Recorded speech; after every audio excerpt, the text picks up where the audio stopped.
You are listening to the Savage FINcast, episode 125, an Erik Larsen interview.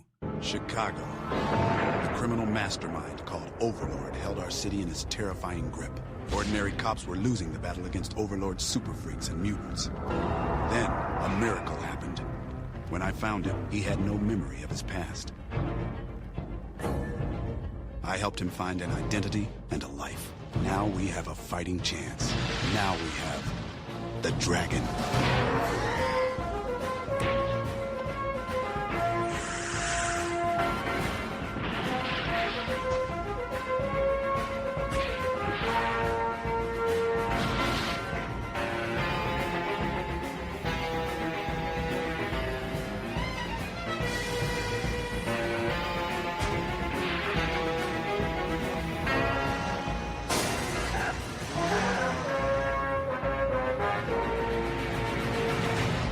This is the Savage FINcast, the show that longs for the days of the NES cavemen.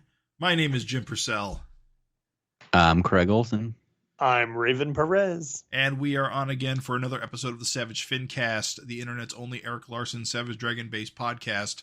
We're going to keep this really brief because we have for you this episode a massive, epic-length, novel-length interview with the man Erik Larsen himself. Where we take a very in-depth chit-chat about events in Savage Dragon 263 and 264. Two very momentous issues, one slightly more momentous than the others perhaps, but we're not going to delay. We're going to go right into it. You're not even going to hear my co-host voice. We're going right now into the interview. And we are joined by Erik Larsen once again. We have kind of a, because of the kind of the importance of the latest issue of the Savage Dragon, we thought it was important to get Erik's first-hand comments on it, as for all of us, we're so impressed with Savage Dragon 264. We just really just wanted to pick your brains about it. All right. Thanks for coming on. Sure. I got it out in front of me so I can be reminded of what the hell I did. So, should we talk 263 since we haven't talked about that first before we jump into 264, or would that be too much to ask? 63. All right. Because I feel like, what the hell happened there? For us, the murderous menace of Mako.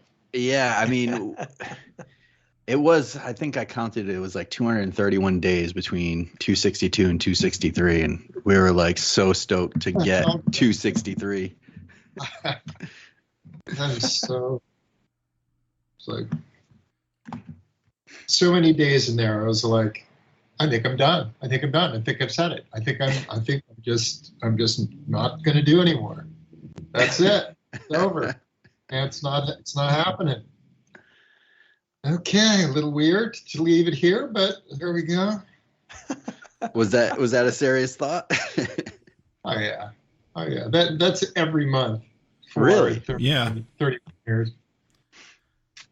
I felt like for as long as that period was, and it got a little scary, when 263 appeared, it was like you didn't miss a beat, though. It felt like one of the, I don't know, it's something about an issue with Mako that always makes a terrific issue, especially when it's a one-on-one fight with Malcolm.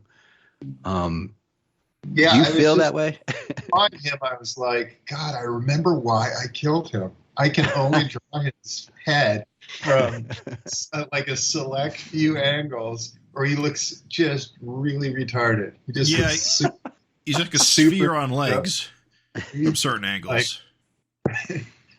What the hell is this guy? What is this all about?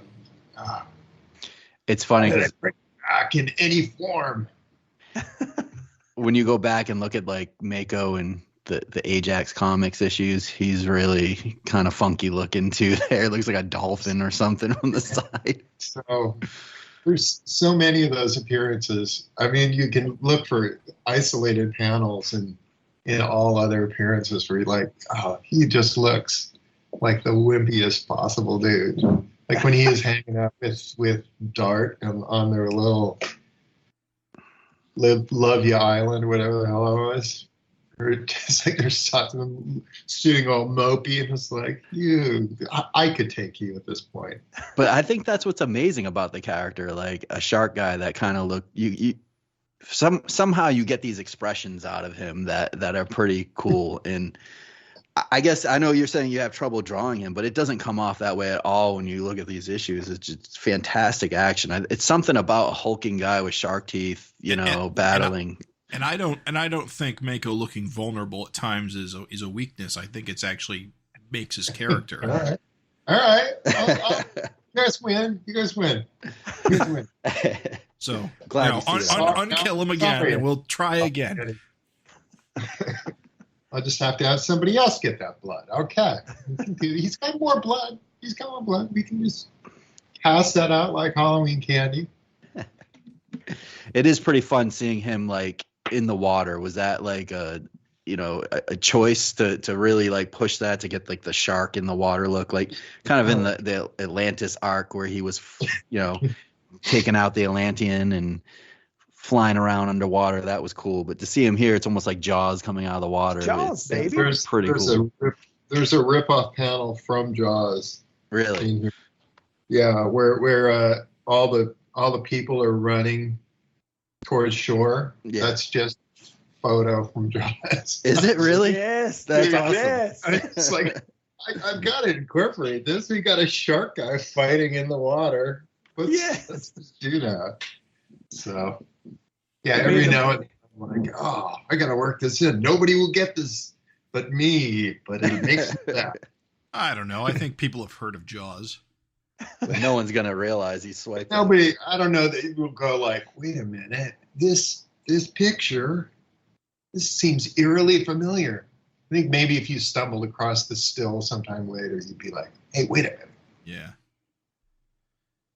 Well, I told the boys when we did that review, I was like, guys, we're getting a fucking Mako Jaws scene. I was like, this is fantastic. It's been 30 years and you've resisted the temptation, and then right there at the end, you pulled the trigger. Here we go. Fantastic. And we got Mako with the fin. Mako with the fin. Finally. There it is. I gotta say that bit where Amy like puts her fist through his eye and then he rips her arm off with his eye, and that's what gets the blood in him. That's pretty wild, man. Yeah. Hey, kids, comics. I know, I'm not seeing a lot of other people do stuff like that. They're weak. Yeah. What are you guys even doing? I've noticed with like the newer issues that your ink lines, I feel like you've gotten a little tighter and thicker with your inks. Is that kind of a reflection of what you're doing with Ant, with being more loose and thinner and just kind of playing off the two things, or is why the change kind of? Part of this issue was drawn on a tablet. Okay. Oh, interesting. So, yeah, I got a Wacom tablet, and I was like, I started on Ant. Like the new issue of Ant had so much stuff that was directly out of Savage Dragon. I was like, so I need to re-ink this whole thing in this other style. This is going to be a huge pain in the ass. I had to blow everything up to the right size and then trace it off, and it's got to be on a white box. And I was like, or I could just use this dead line here on this and buzz on through here and see how that goes. And so the new Ant issue 6, page 1 was drawn on the boards, and pages 2 through 20 were all just me re-inking it on the tablet, because it's like I can use a dead line here. It's super easy. I don't have to do thick and thin except for when I'm filling in blacks. Huh. Let's see how that goes. Well, I don't think any of us noticed No, had no idea. I think it's less noticeable in Ant and a little more in Savage Dragon if your attention is called to it, because there's some stuff where, especially when you get to some background characters going, wow, those background characters look really thoroughly done and really complete considering how tiny they are. Well, that's the thing about digital inking, is that you can zoom in and get that detail where you just normally keep can't. So it's like going, oh, I really should have a panel where people are being loaded onto an ambulance. Like, I'll just do that. It's really tiny in this panel, how people being loaded into an ambulance. You can tell that it's there, but it's so small.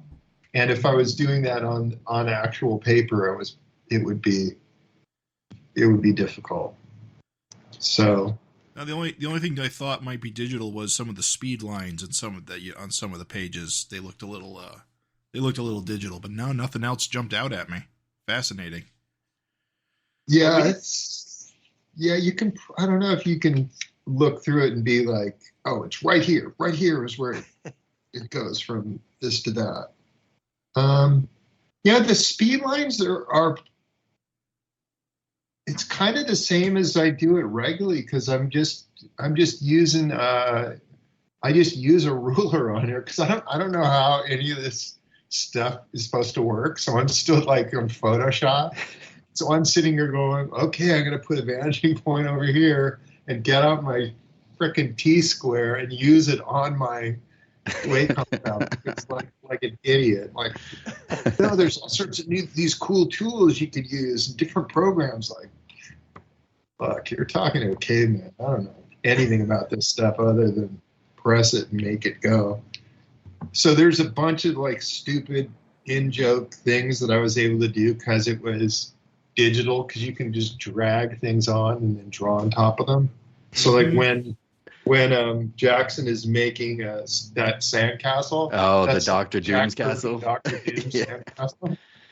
I actually recognized it because John Byrne had done the same thing, probably traced it, but I was like, that has to be Kirby. But I found the John Byrne. I was looking at it, I was like, that has to be Dr. Doom's castle. Like, there's no way it's not. Yeah, it's just like exactly his castle. So Eagle Eye Craig called that. He was like, it's got to be Dr. Doom's.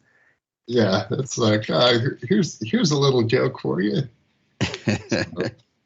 We hadn't noticed that anything was digital, but the one thing that we had noticed is that it did seem like some of the supporting cast, and you mentioned this yourself already, so I'm just saying, but like there's a police officer, and just like that guy, he doesn't have Larsen face. He's not like just a Larsen throwaway face. I feel like he used a photo reference on that one guy's face. What was that? The cop in the 263. Oh, no, that's me ripping off something else, and that was drawn. Those guys at the very beginning where they're going, there's no one here, streets deserted. That is ripped off directly from Fantastic Four #1. Awesome. So there's two panels. The one with the cop on the bottom. Panel 2 where there's cops, then there's like a off-panel gun being held, and they're looking around, and then that shot of the two cops at the bottom, that's like right out of FF1. I was just that cop looks like old school Kirby, like Kirby. So yeah, for whatever reason, I just thought that corny dialogue of something strange is going on. It's like, chef's kiss, this old crap Stan Lee stuff. It's just straight out of that. Just again, I am amusing myself. This Jeremiah Youngblood guy, he's a pretty cool looking character. Looks like a mix between Dum Dum Dugan, Cable, I don't know, Nick Fury kind of guy. Naming him Jeremiah Youngblood, I gotta imagine there's some kind of intent to kind of tie it in with Youngblood or something, or no? Yeah, kind of, because I'd had characters say in the past, like when Rob lost Youngblood and it was given to somebody else, I was like, I'm going to find a way to use Youngblood in my book, but I'm going to make it just like he's a guy. early, like way earlier when Captain Tootsie shows up, they keep mentioning Youngblood in that story, like Youngblood sent me or something like that. Yeah. And I was like, no, at that point in my head, he's a guy. And I was gonna have like in the next issue, like Youngblood's coming. Next issue, Youngblood. And it just had to be like this dude shows up. Like, what the hell? That's great. That would be great. The last panel, like next issue, enter Youngblood. Oh, hi, Youngblood. And then he comes walking in. Hey, gang. But yeah, it's another stupid thing that, oh, this is funny to me. Well, does that it's mean funny to we're- us too. All Yeah. I do at this point is just indulge my own inner child. Does that mean we're going to see more of him? Or is it kind of just a I joke? expect so. I expect that he'll be something of a presence. Like he'll be probably the dude that Malcolm reports to when down the line. It was noticeable that How much do I spoil all this like upcoming crap? don't spoil it. It's fine. I mean, it's kind of with covers that have already been out there. Right. And this sets it up like, hey, Malcolm's going to be moving. So Yeah, I mean, so yeah. we've got some serious like cover reveals over the last month. I don't know if we want to spoil it for the listeners. It's up to you. I don't know. Well, we're not gonna talk the details of the contents. I'm just saying that we got the move to San Francisco. We got the wedding. All that stuff's out there. Yeah, I mean, she's first. Angel's been engaged for frickin' ever. So having that be a wedding was like, all right, it's about goddamn time. And that's in 266 was the solicitation for that? 267. 267. 266 is The move, right? the move. So, yeah. So that. Yeah, 265 is the one with Samurai giving its Malcolm in the nuts. Right. Yeah. On the cover. Yeah. There's no nut punch in the actual interior of the comic. Oh, Sorry to say. What a ripoff. I know. A cover that doesn't portray what happens on the inside? in comics? What? I know. And he's not wearing the same sweater either. It's just one crushing disappointment after another. It does seem like, at least with the these two issues coming out month to month, 263, 264, seems like 265 is coming right along, and then you've got the solicitations for the next two issues. It seems like you're back like on a roll. Is that? Yeah, kicking ass. I'm hoping that is the case. We'll see how it goes, because I'm kind of on again, off again in terms of doing it digitally or doing it on paper or whatever, because there's just certain things like the next issue, whatever it is, 264 was all digital, except I was pulling things in from various comics and then making adjustments to them, because there are a bunch of things in there where I want this to seem like this scene from this issue. The best way to do that is to have it be that shot, but change Dragon's fin to that little turd that he's got. So that when you're reading it and you're familiar with the other stuff, your brain goes, this seems familiar. This is where these events in these two different worlds kind of come together and become one. I get it. That makes some sense. It's pretty amazing that you did kind of all those big childhood scenes already in Savage Dragon. So when you did this issue, it is familiar, and so you do get that idea that these events have happened across realities, just in a little bit different ways, and having those callbacks really emphasize that. That was really fun. Just kind of picking out those swipes and being like, I know where that's from. Like, I've seen that before. Yeah. It was fun to do. but there's so much stuff that I could not possibly get around to squeezing in here because it just, I was, especially towards the end, it's like, and Angel's an adult, and Well, since we kind of just covered 20 years in this page. Since we were jumping into 264, can you talk about some of those things that hit the cutting, that got cut off? And a lot of it just ended up being cut out because it was like, what does this add to the overall story here? Like, we know, having read Graphic Fantasy 1 and 2, we know that Mako is a good guy in there. So right. Do I do stuff where, let me establish that Dragon fought Mako when he was kind of first got to be Mako and was kind of a bad guy, and they were up on a building and kicking the crap out of each other, and then they made friends later on, and then here's his big shark buddy pal. Do I do that? Does that add anything? I don't even know. There was some stupid story I had where Rock decided he was hot for Dragon's lady, and they swapped brains. And it was such a bunch of stupidity. Sounds awesome. It's like, okay, maybe I could do something there, but it also got so much of the stuff I just don't remember at all. And so it's really frustrating when I'm trying to put this together, because there's stuff where I'm going, I don't remember for sure who Dragon's second son's mother is. I don't remember who that was. Did he get some other girlfriend? Was it the same one? And I don't remember why.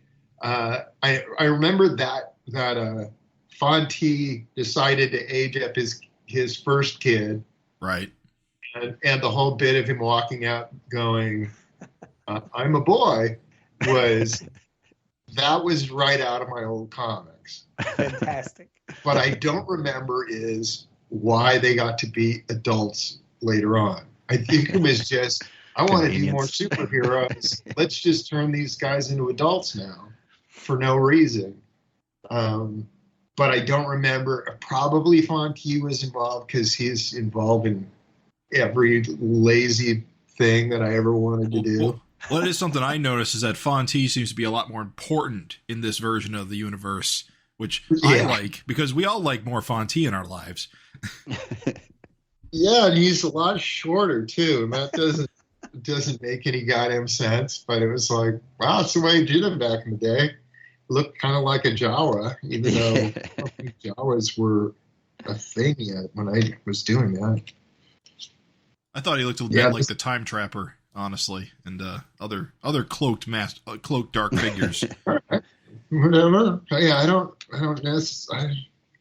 I don't know where a lot of this stuff comes from. I know there's a lot of characters that I forgot because I just don't remember what they look like, and I didn't have any record of them, and that became a real problem. Yeah, that's the tragedy of all this, is that you don't have your old comics to reference, so it's all from memory. I have none of that, so it was a real problem because I was like, I know I did like 55 comics in this particular series that I'm mostly referencing. I ignored all the Deadly Duo stuff because Deadly Duo had their own series that was, probably did 15 Deadly Duo comics before, whatever. And those were all lost. So, what was your age between, doing the Sergeant Marvel greatest comics or whatever? What was the span of your age? Like, when did you start and when did you kind of? I was in 5th grade is where I really went gung-ho into doing this. I had done a little bit prior to that when I was living up in Washington. We moved down to California, and I just had nothing to do. We just had bought a plot of land, and we totally were hippieing it. My dad had built his own funky house in the woods, and just stretched plastic and boards and stuff. And it was just the most ill-conceived anything. So I was like, fuck, I got nothing else to do. I'm going to make some comics. So I just went whole hog into that and started to just, I didn't know that really series had issues 1 and 2 and 3. That was lost to me. So like my first comic I did was, it's Dragon number 53. It's like, just mimicking real life. Yeah, and then I did a Powerhouse comic. I know I had done a 1 issue of Super Fantastic Hero Teams, so there was one of those, which was almost exclusively origins, and every story was basically somebody being a fuck up, and then Fonte going, "Hey, you like superpowers?" Okay. And then bam, now you do. So it's like, Steve Williamson, I'm a football player. I got completely mangled. Oh, I'm never playing football again. And then Fonte comes along. What about now? Zippity bop. It's like, oh, now he's Zeke and he's a big, huge guy. Oh, I think I'll play football. It's like, that's your story? Okay, that's cool.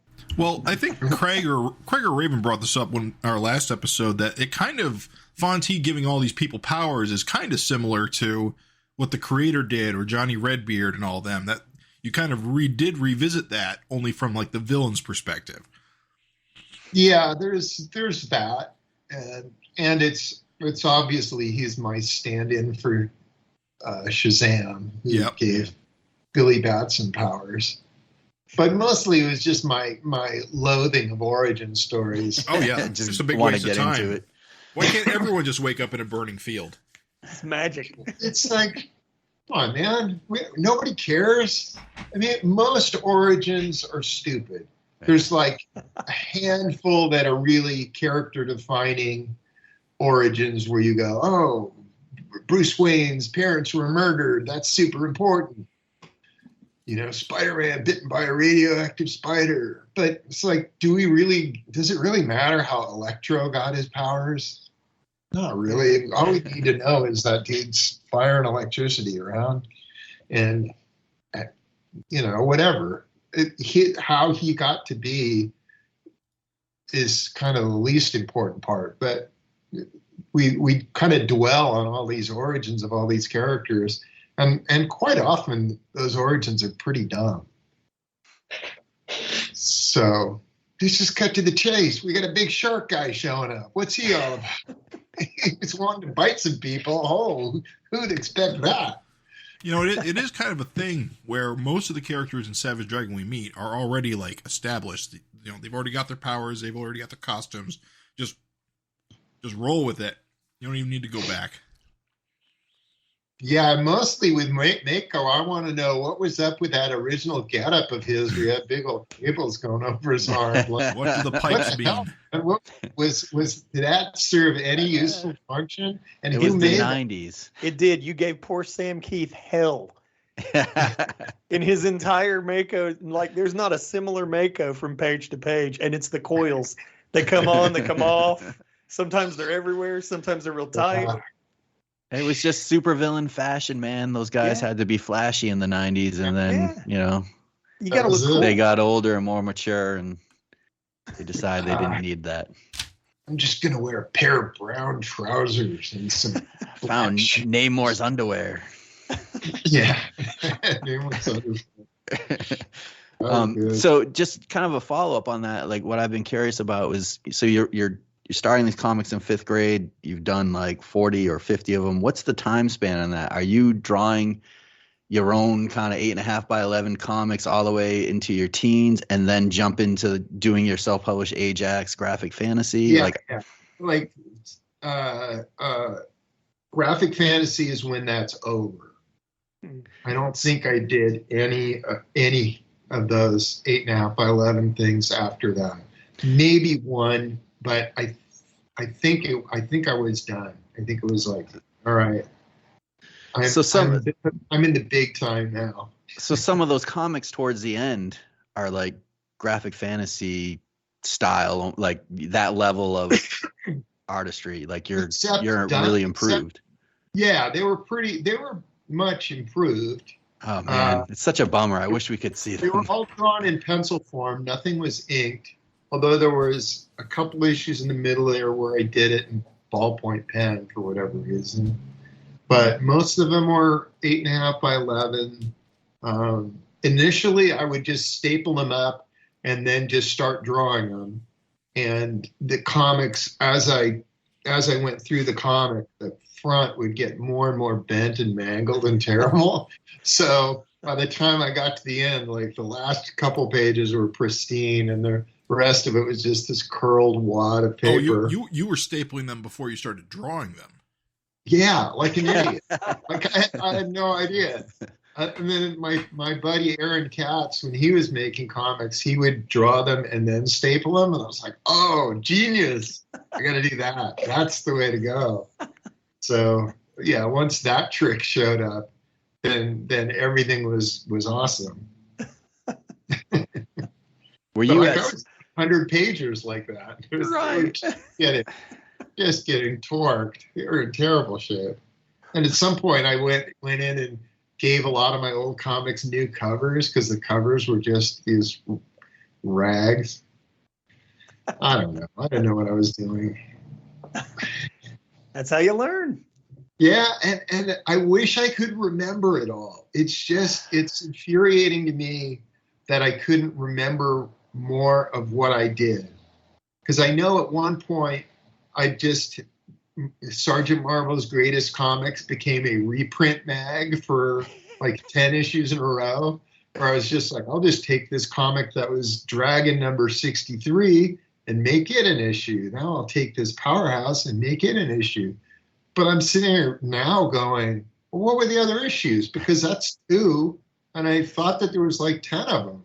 Well, and who were you doing it for? Were you doing it because you just wanted to draw a new cover? Because they're all personal comics. Yeah, no, I just was. It's sort of what Savage Dragon has become, where it's just my dumping ground for every comic, anything that I do. It's like, it'll eventually show up in Savage Dragon. You like that miniseries? It'll eventually be I'll have to do another 100-pager at one point, and I'll just drop all the Deadly Duo stuff. Don't worry, it'll be there.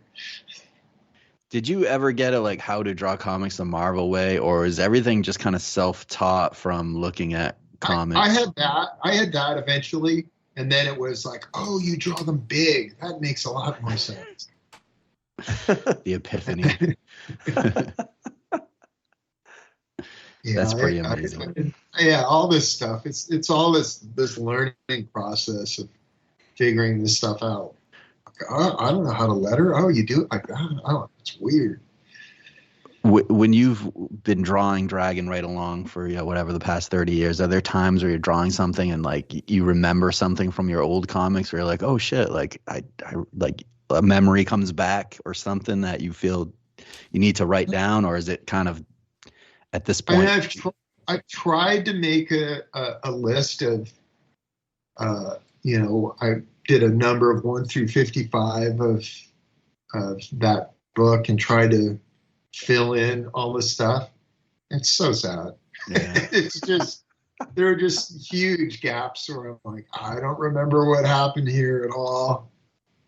I kind of remember some of the Deadly Duo stuff a little bit, because that was like a team up book where every issue was, they had some guest star and they would it would just be mayhem, because it was like, hey, the Hulk shows up. How's it going, Hulk? And whatever. So what I'm curious about is that you say you don't remember a lot. Many details are lost, but I'm curious: was William being found in a burning field always there, or was that something you added to this one just to call it back to the origin of Dragon? It wasn't. Yeah, there was no William in a burning field. But if you look at Graphic Fantasy number 1, in that swirly memory thing, there's a tiny little picture of Dragon like waking up in a hospital with his head on a pillow going, oh, what's going on here? And he's got a bandage across his forehead. So and I knew that I had the dragon from a red planet when I initially started. So at some point I did have that idea that the alien origin. Dragon's an alien and he doesn't know it, and he woke up in a hospital. So I didn't have the burning field, but I did have the hospital. And it's all so lost to me at this point. It's too bad because it had been years since I had looked at those comics because there was no reason to look at them. I was sitting there doing Spider-Man or doing whatever. So probably the last time I really like intensely was giving a shit about him and looking at him was when I was working on graphic fantasy. So that would have been when I was 19. So, 10 years later is when Image starts. I'm 29. Mm-hmm. And then at that point, it's been 10 years. So like, oh, what can you remember of those? And so on. And when was the fire? Was that the fire Image? was 91. So just before Image. So all that stuff was already gone. I see. Yeah, so everything's gone. I had given my dad copies of stuff as I was doing it. So he had graphic fantasy. He had all the Spider-Man stuff and Doom Patrol and all that. So once the fire came about, he was like, you want these? And I'm like, oh, yes, I would. So there was some of that. And I got copies of some stuff from other places too. I don't remember. Well, this sort of dovetails. I was going to say this sort of dovetails into your recovery of this other Paul Dragon story the other day. Although it is a story that you have reprinted in the past, it is that you have recovered the original art for it, which must be really nice. Yeah, no, I didn't. I had forgotten that Paul Curtis still had it, and then Paul passed away recently, and then his sister was like, "Hey, you want this?" Oh, hell yeah! That's pretty amazing that she like looked you up to get it back to you. Yeah, it was nice, because I've known her and I've known her brother for quite a while, because I was doing fanzines and Paul Curtis was a big fanzine guy. He had done these mini comics and he had gotten tons of people to do mini comics for him, and he had published those and was sending them out via the mail, and I bought a set from him. And he was going to do this book called Plenty-O Comics and get a bunch of people to contribute to it. And I was one of those who was going to contribute to it. So I did a 10-page story for him. But they're tiny. They're really, the original art is just minute. And I hadn't really realized how small it was till it was sent back. And I was like, ooh, this page is less than the size of a comic book. Well, each page was like a half page. Was it intended to be printed in that format? Yeah, because they were like mini comics. So, you don't draw mini comics the size of a regular art. Everything would get lost. So you'd draw them really tiny so that when they were shrunk down, they still were semi-legible. And just for the listener, this is the Angel Fueled Quake kind of short story, which you've printed a couple of times, at least the backup once in the Savage Dragon Archives mini series you put out. Was it called Archives? It was in Savage Dragon Archives. It was also in The Dragon, that 5-issue mini series. I don't remember which issue it ended up in. And then it was also in Dragon, I want to say 179.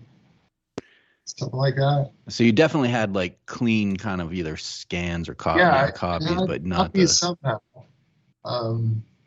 I'd also done a story for another guy, another fanzine guy, and I don't know that it was ever published. And it was a dragon story, and I think it was super short. I think it was like 5 pages, and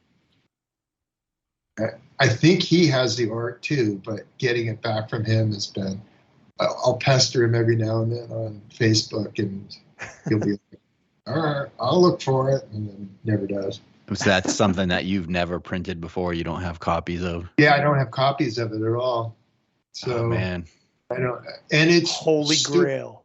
I think it's really dumb. I think the story is basically, here's why Dragon's girlfriend's tits aren't drawn so big anymore. Jesus. I mean, it was really like me being my inner Roy Thomas. Like, let me explain this thing that nobody asked for it. I'm an idiot. That makes me want to read it more. Yeah, I know. It's like, it's really the kind of thing that you want to print just to show people that no, I have gotten better. Look, this is how bad it was. So yeah, if this ever shows up, I'll just be like, please don't judge, but I actually committed this to paper when I was 19 years old. So, there was a mini-series that Eclipse had put out one point called Giant Size Mini Comics. Right. And Paul Curtis put together one of those issues. He put together issue 4 of that. And I did a 1-page dragon thing for him. Yeah. You've reprinted that too, I think, right? Yeah, I printed that too. But in that, there's a panel, which is a bunch of my characters going, because the story was basically Dragon bugging me going, hey, when are you going to give me my own book? And then at the end of it, I'm like, gotta go, and just kind of ditched him. And then I go into another room, and there's a million of my other characters going, hey, when am I getting my own book? And that was the punchline. Was breaking the panel ended up being super helpful because I was just examining it with blowing it up, going, oh, that character, I'd forgotten completely about that. And there was one character called Android Man who I had drawn his head in that shot, and I had drawn his body in a graphic fantasy. So I was able to go, oh, I can put this guy back together again. Is that the robot with the big head and the reptile eyes? Robot guy that's running around with those guys, and I have no idea what he's about. Yeah, he's I just Android. What about that like Superman looking guy with the curly Q like logo on his chest? Yeah, that was Mini Man, and I would do Mini Man. Me and my buddy Chris Vito would do Mini Man comics because they were super tiny. We did super tiny Mini Man comics to go with him being a mini character. And I don't even remember it. I just saw that he was flying with somebody in giant size mini comics. And so I'm just guessing that it's, mini girl or mini skirt or something. I don't know. Mini skirt. What about that size shifting like woman with the afro? Does she have a name? She was just, I think she was just Giant Girl. Giant Girl. Yeah. So, I mean, super lame. A lot of the characters were lame. I think this blonde woman was called Black Cat, which makes no sense. I don't know that her costume was originally white like that, but I don't remember what color it was. In fact, I only know what her mask looked like because she was in that group shot. So I just made up a costume for her here, basically thinking, she probably looks something like this. I mean, that's a kind of crappy costume I would have come up with then, so I'll do that. And that's too much of this is me just going, I know these details need to be filled in, so I'm filling them in now because I'm never going to get access to more information. My memory's never going to get any better. Like Half Man, I don't really know what he looks like. other than he was in the center spread of Graphic Fantasy, but he was cropped, so I didn't see what the rest of his costume looked like. So I just made up some crappy 5th grade. There's that panel in Graphic Fantasy where they're all watching the projector, so you got like a million little heads, and you can be like, yeah, it's like, oh, something. There it is. The flame. I got to do something with the flame. Like, that's the fire guy, I assume, the Human Torch. Then everybody had a Human Torch ripoff character. Major Victory. That was like that female Asgardian looking character, right? Is that, or no? Yeah, she was really invented at the real tail end. There was issue 50 of Sergeant Marvel's Greatest Comics. That was when I was like, I'm going to make there be 3 different complexes with 3 different dragons running each of them. And then each of the teams going to have like 1 million guys. And then I was like, I don't have 1 million guys, so I better come up with a bunch more. So that was when I invented Horridus right around that time, because we had this big encyclopedia kind of book, and I was looking through there for anything. It's like, oh, here's a lizard that's a horned lizard called Horridus something or other. Was it scientific? I'll use the Horridus part and make her look like this. So great visual though.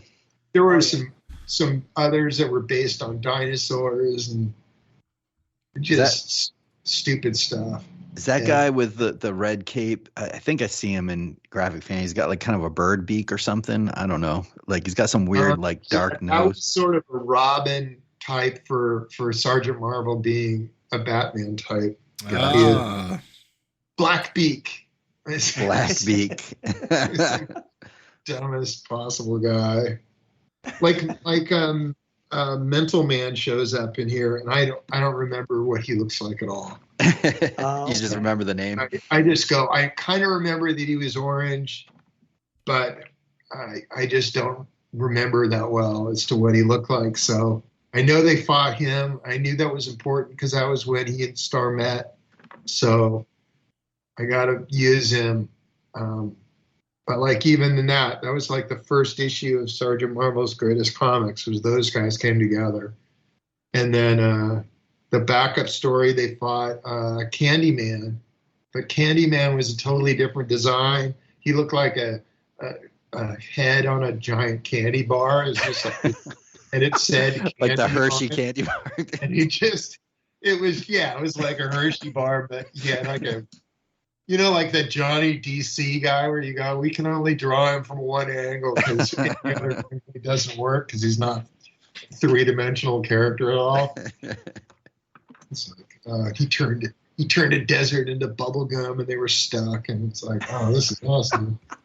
But sounds fantastic. It's like, can I put that in here? Is there room enough? No, I got too many shots of Dragon putting on his glove. So I got to say, I mean, we talked about this when we reviewed the issue last week, but which that podcast just came out, right? Our review of that just came out. Yeah. But anyway, we were just, I was just amazed how like warts and all, you just included everything as it was. Cause you did a whole big thing on the forums years ago, which we have recorded of you going through like every issue that you remember and what you remember. And it's like all here. Nothing's changed. You left names in like candy and sugar. So like you just went straight on your childhood creations into this exactly as they were. I tried as much as I could. Some of it did have to be invented now because I just didn't remember. So like Star had in his secret identity, he had no job. Dragon in his secret identity, William, as far as I know, had no job. So I was like, all right, well, he seems like he could have been a reporter type because he was traveling around. I don't know. Maybe he could be that. And then Star was kind of created by Chris Vito. At least he had the idea of it. his idea was there'll be this guy who throws shurikens, and he didn't know what those were called. So they were stars. And that was just from like a James Bond movie where somebody had threw stars. So he just had the idea of a character named Star. He never drew him. And I just, okay, I'll draw him. And then I named him Chris because his name is Chris. So I would often do that. Like, all right, you can be Chris too. And then Chris had this dream once of a band name, which is what I used in this, was Snapping Granny and the No-No Biscuits. Yeah. It was like, that is such an awesome band name. And every time he was in bands as a kid, and up into adulthood, he played in bands. He was a drummer. And every time he would join a band, he would suggest that as a name. And every time they would laugh, and they would go, okay, but seriously. Like, no, it'd be an awesome name for a band. And nobody ever went for it. So, anyway, a lot of stuff is just me like, I need to work this in because this is part of my life and it must exist. That is cool, though. Like, it's one of those things. As soon as, Craig told me Candy and Sugar were from the original like comics, like he had the documentation, I was like, okay, Snapping Granny and the No-No Biscuits definitely has a story. And it's just kind of a cool thing. Like, I love that you just gave us the story of that like it came to your friend in a dream. A huge thing about like indie comics or, just non-corpo stuff is that they always end up weirdly semi-autobiographical, whether the author means to or not. There's always just these nuggets from their life. That's the shit I eat up, man. That's good shit. I wish I knew more of this stuff. Like, I don't remember any Ralph Johnson plot at all. I have no idea what Ralph Johnson ever did or how technologically advanced he was. I know really pretty damn technologically advanced. He was essentially the book's Lex Luthor, and he just would keep showing up and just being a pain in the ass. But beyond him being William's brother, I don't remember any of his stories. I know the Fiend was around, again, like, what the hell did the Fiend really do? I kind of remember what he looked like, so I drew him in a panel there somewhere. He looks like a Steve Ditko guy in the. Yeah, he was super. My villains were often really lame. They would just be like, they were like Superman villains, because Superman villains were always like, hey, and here's another bald guy who's, yeah. I mean, Superman villains were like, I got the one Caucasian bald guy, and now I've got this purple bald guy. He's the space parasite, but he doesn't do anything space parasite as far as I can remember. He just is a purple guy. And then I got this green bald guy, and then I've got this really little bald guy who's from another dimension. It's like, holy crap, man. Well, I have to say, I think this was one of the most anticipated issues for me, and Raven saying yes. A lot of people I've been talking to, and then when we got it, talking with the gang here, and then talking on the forums, a lot of people, even private messaging people, a lot of people were like, "Holy shit, this was like so fun to read. It was amazing." Like, were you worried what the reaction was going to be, or how you were going to work this out, and or I don't know. It's just something about it's just so fun to read. And it's just kind of pretty weird. Through. I knew that it was going to be pretty dense because I knew that there was a lot that needed to be shoved into very little space. So that was part of it. That was like, oh crap, am I going to be able to fit this in? And initially, it was going to be that. That Paul is narrating this to somebody, and we would get to the end and we'd see like who he's talking to about it. But then I just ran out of room. I was just like, I don't have room for that. Does it really matter who he's talking to? It didn't. He could just No. It didn't really. You It know, didn't. I mean, he could just as easily have been talking to whoever the book's current creative team was. You know, it's like, oh, Malcolm doesn't have any adventures this month. He's holed up in the hospital yet again. Lazy bum. So, Paul Dragon, it's your turn. You get to tell us all about your exciting life. Yeah, we ate it up because it just felt so different in a number of ways. We mentioned the density. This is just a master class of compressed storytelling. And I mentioned this on the Facebook group. I'm going to mention it here again. You know, we'd have a lot of people who question the validity of a singles issue format these days. And then I say, when my criticism of those people is like, look, there's a lot of guys that don't know how to write for a single issue. Like, they can't. They only know how to write for a trade, or they grew up reading manga and everything they know is super decompressed. And it's like, look, if you put an issue like this in somebody's hands, there's just so fucking much stuff that happens in this issue. It's bonkers. It's incredibly satisfying. And that was one thing that made it really, really stand out. But then the other thing that made it stand out was that kind of different for Savage Dragon. We mentioned this in the review show, so for listeners, they're going over it again. But it really was cool how it kind of just felt like a character showcase, like a standalone, not necessarily continuity, just a, hey, here's Paul's stuff. So the kind of thing, were you kind of feeling that as you made it? Were you like, this is just really different what I'm doing? Yeah, I mean, it's definitely different. I returned to that 15 panel grid that I had done in the first issue of the Dragon miniseries, just because it's like, man, if you're trying to shove in a lot of stuff, using that grid is a way to do it. And so there's a few pages which ended up being that many panels, but often you'll see me coming to that. It's a 5-panel wide tier. Just like, let's shove in as much as possible. Or it's a giant demonoid double splash in your face. Which wasn't in any graphic fantasy or any of my old stuff at all, but I just needed some excuse for those kids to be turned into adults. So I thought, okay, well, let's give that an actual reason. Like, he's given powers, and then he has to do this, and then, well, then why doesn't he change back?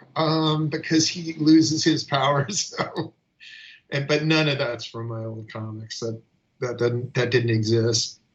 But it's great because it ties in like the Malcolm era type stuff. Yeah, like you're like, oh, this shit happened in Malcolm's era, it happened in the pre-Savage World era, So it's like, this isn't, things don't change in different realities. The two ends of no, it's the butterfly effect, where one little thing happened and then that turned to this, to this, this. Part of that is like, I want there to be some of that, but then another part of it is, this doesn't make sense at all. Like, why would Chris Robinson be a white guy in this reality and a black guy in Image universe? Is there any reason for that at all? It's like, no. There's billions of different realities. There's multiverse.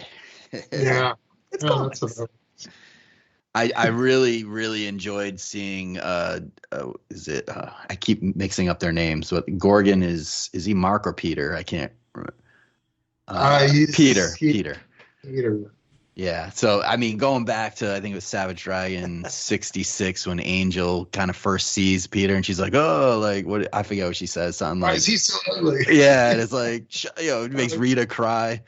Ever since that panel, I think fans have been like wondering what he's going to look like when he gets older. And we do kind of see that, but to see him in your, kind of original Gorgon form with the grace, almost hulkish / gremlinish. Yeah, the two toes. Was really what that was me ripping off the gremlin, and it was like, oh, I can't have him be the same color as that guy, so I'll just make him a gray dude. And then later on in the run, he was I don't know why suddenly he had regular skin later on, but he did. and he was rocking that costume that he showed up in Dragon, whatever it was, 248 or 249, one of those. When those guys showed up, those are the costumes that they had towards the end of Sergeant Marvel's run. I think in this one, in this panel, just seeing him with the two toes really hits home that he's part, alien. Yeah, he's part dragon. Yeah, which, is kind of confirmed here in this panel, at least in this reality. But, it's like it was always a question, are they or are they not like part dragon's kids, at least in the Image universe. But that's really cool, and that was really fun to see. It's all craziness. Fun. Go ahead, there's so many characters that at one point in the Deadly Duo comic, there is a girl from the future that basically dresses like Kid Avenger, who comes back to get Kid Avenger to pull him out of time and bring him back to the future. And then she ends up just hanging around. And then she ended up being Gorgon's girlfriend. So he is running around with a Kid Avenger looking girl. She looked just like Kid Avenger, except she had a long flowing head of black hair. And for whatever reason, that made sense to me.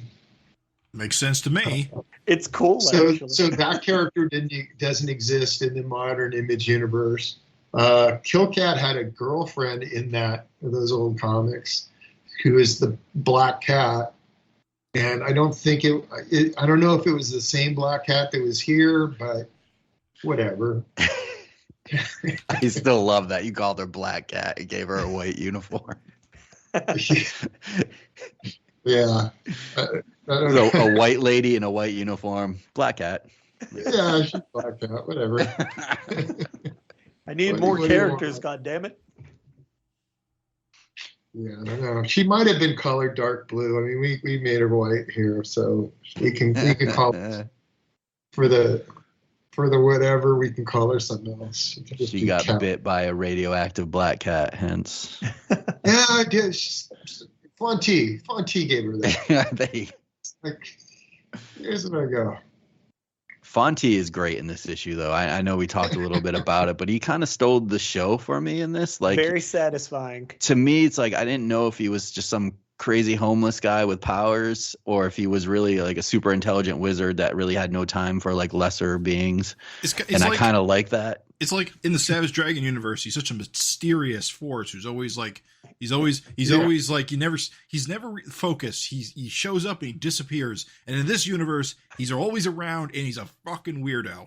I love it. Dig it to the fridge. Yeah. I always felt like, like the 70s, it's like everyone has to have a guru. Like that's a musician, so it kind of makes sense. Oh, here's my guru. Like, why don't people have that anymore? I don't know. Hanging around with homeless people, I guess. So, I know I feel like you touched on this in the forums, and I wasn't sure if it was obvious, so I guess it is, because you kind of talked about how in this reality, which we see in the field, it seems like the Krylons kind of beam curved right down into William, just happens to be in that spot, and they merged. William happened to be there, so and then merged one, and so like when he got his powers, it was like, oh, I can change into a beefy dude. Now I'll dress up like the dragon, that beloved character who went missing. Why I want to call myself that, and why I want to steal his thunder, I don't know, but whatever. give the public some continuity. He's gone now. They need a symbol, a dragon symbol. I need something, and he had a little something draped over his head, so I'm gonna make something like that. And then when Fonte pulled him apart, he was like, I guess I'll give him the thing that's on his head, not knowing that he had a proper fin at one point. So that was that. Why he gave him two toes is a mystery. But whatever. Somebody didn't like front feet. So the Krylons in this universe, in your head, look exactly the same as they do in the image, and it was just Fonte that kind of screwed, because we were kind of like, oh, maybe that's the way those aliens look didn't like. Know how to pull them apart, and he also made it so William could still turn into Dragon. So like, is that why Paul doesn't have regenerative powers? Because his powers shared with that William? was the idea. Was the powers were halved, and William could do some stuff that whatever. They were still tough. We'll just be strong, but we won't be able to grow back toes. Okay. Whatever. I mean, that was a power that I gave to Savage Dragon when I started at that series. That wasn't something that he had early. In fact, I gave it to him on the fly as I was making his comics. Because you wanted to rip him apart. Gotta put him back. Such a good move. Yeah, it's such a great power to have for your main character. I feel like it's become an industry standard. You think? I really do. Yeah. You got all kinds of guys running around ripping their arms off and just being like, oh, well, just glue it back on. Feels like that's post-Dragon. This will be fine. Gavin Higginbotham, for the listeners, he serves as your kind of editor. I guess you bounce ideas off him. He was telling me a little story after I read this. I kind of hit him up. I was talking to him a little bit about it, and we're laughing about the panel where Jennifer, when she's like in her bloop phase or whatever you want to call it, when she's a villain, and she just kind of hits Paul Dragon or William Dragon with their tit in the face, and it was like that was something that you actually drew, and your dad laughed at it or something. That's a little kid, and my dad saw that and thought that is pretty crazy stuff, young man. And so I ended up erasing it and drawing her butting him with her head instead, just because I was so embarrassed by how stupid it was. But as an adult, I have no shame. I don't care. I thought, oh, poor sixth grade me. He needs to have that. Yeah, let's give him that.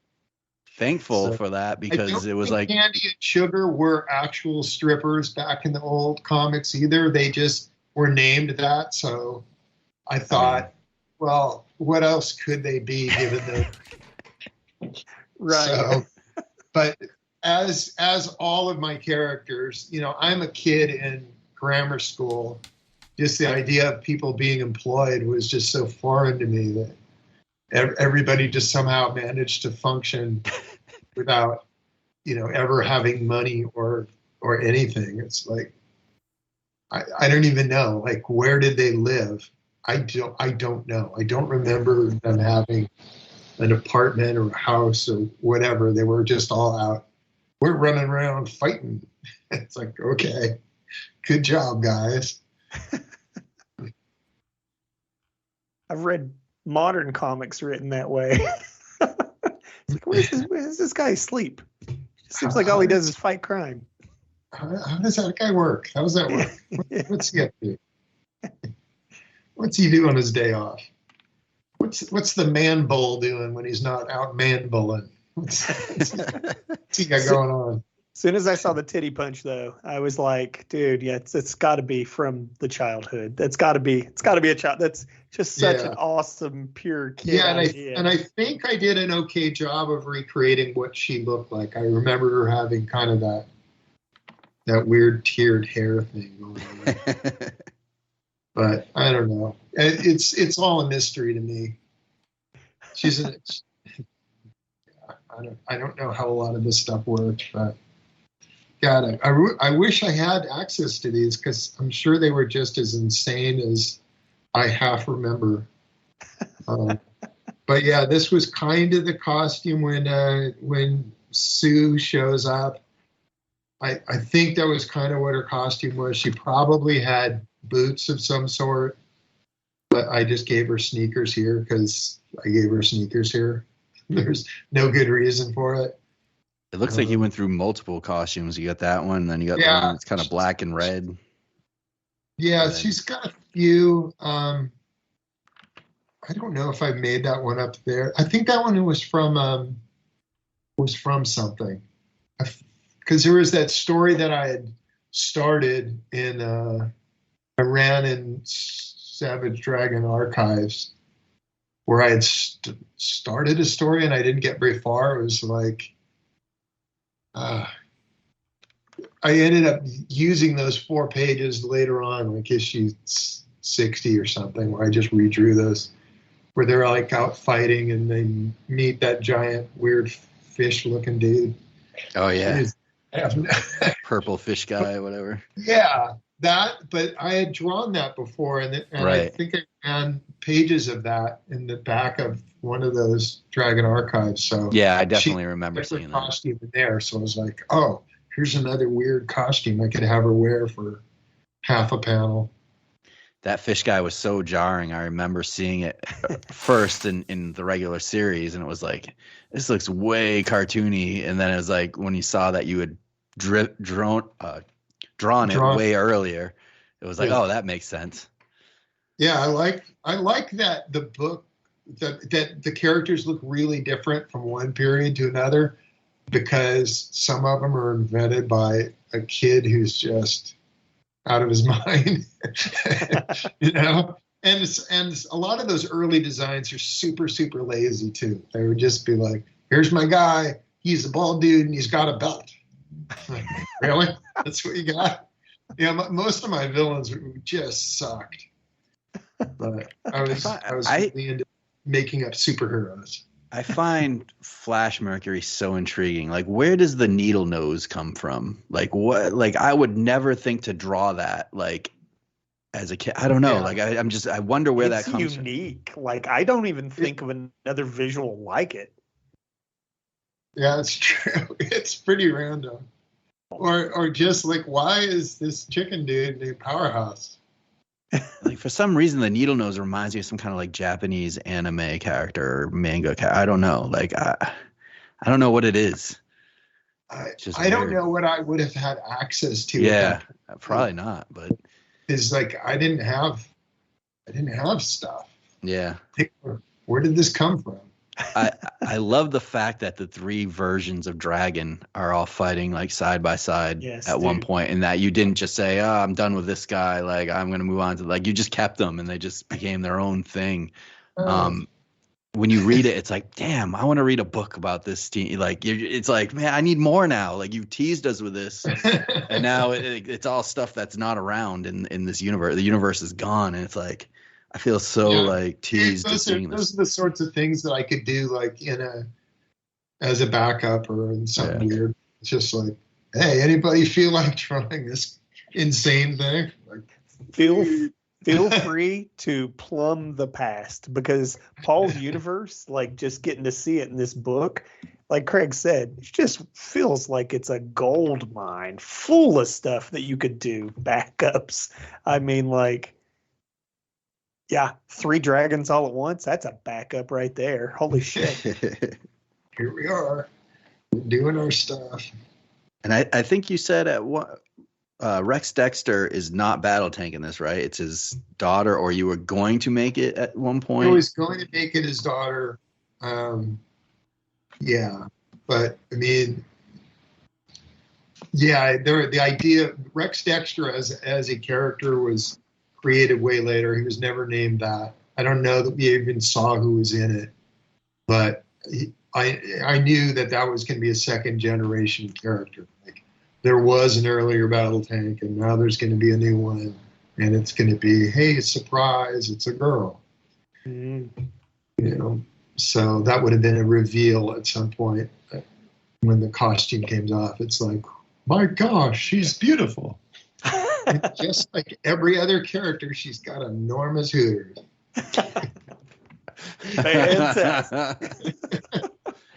I approve. Yeah, you know, those hormones were just raging. And, you know, it all had to go down on paper. So there we go. Cartoonist libido never subsides. Well, it's always been my theory. That's why everyone learns to draw. Sure. I just need some material, man. What are you doing in there, Billy? Go and blow. Nothing, go away. There's a line in this, or a panel, I should say, where Fonte kind of tells the William Paul amalgam that he has a destiny bigger than he can possibly imagine. When I read that, maybe I'm reading too deep into it. I was thinking maybe he's talking about. I already know you. All right, he's talking about Paul coming into our universe. It's always Fonte is always cryptic, like, "Oh, I've got something big is coming." It's like, no, it's not. Come on. So he's just a crazy homeless guy, is what you're telling me. Yeah, he's out of his gourd.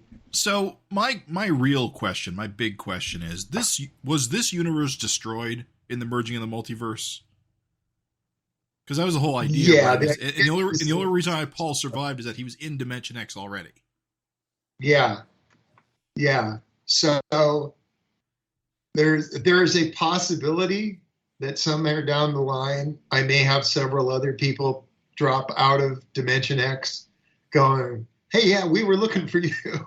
Hey. And it would just be like, "Oh, it's the good Mako hanging out with the Red Rock and Fonte because his dialogue's fun to write." Yeah. Yes, please. Well, Yeah. Fonte could also exist in this universe, right? Because he doesn't.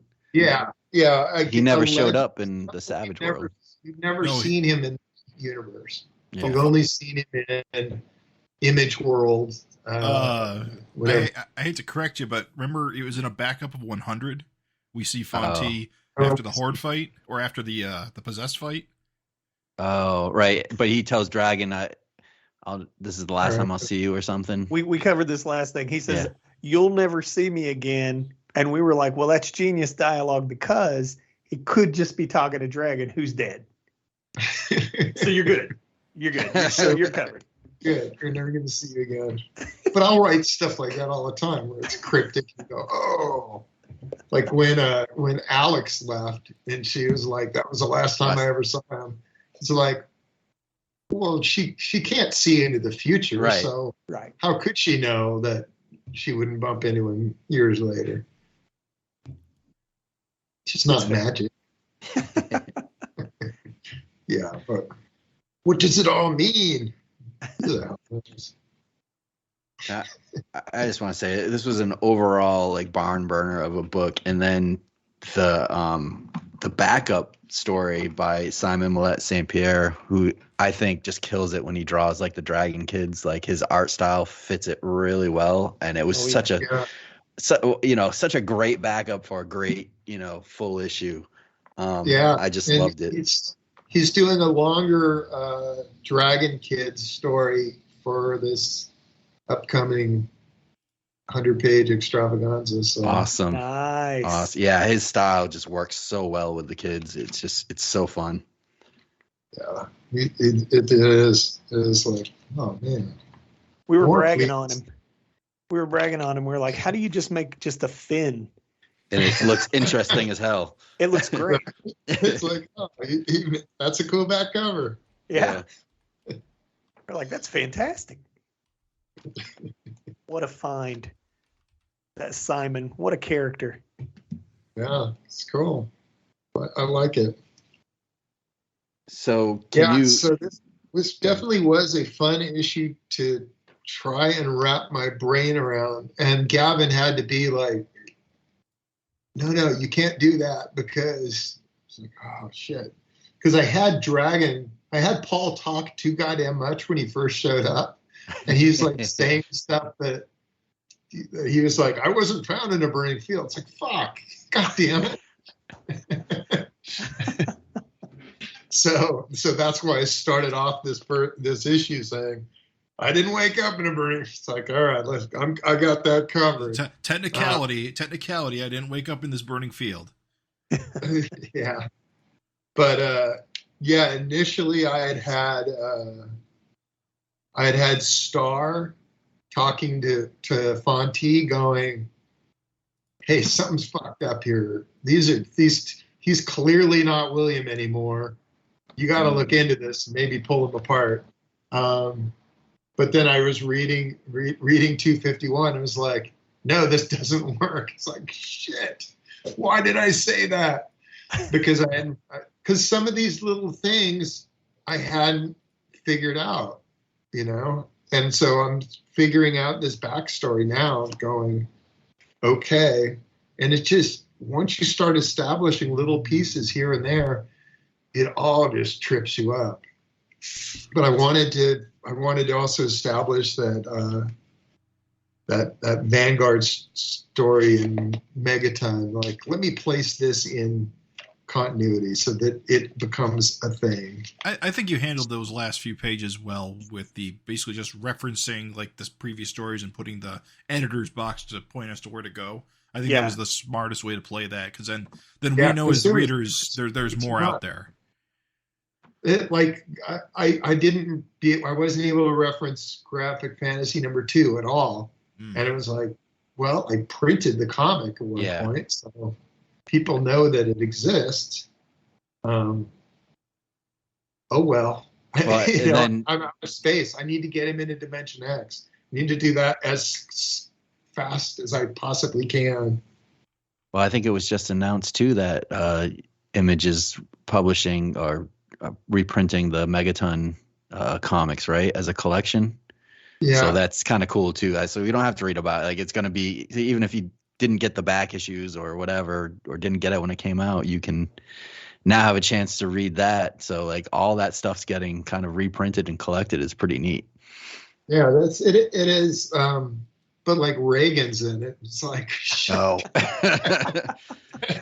Well, maybe in that reality, there's no term limits, you know. Right. It's like, so in this reality, Reagan ended up getting a couple more terms and living like way long, and he was out of his mind.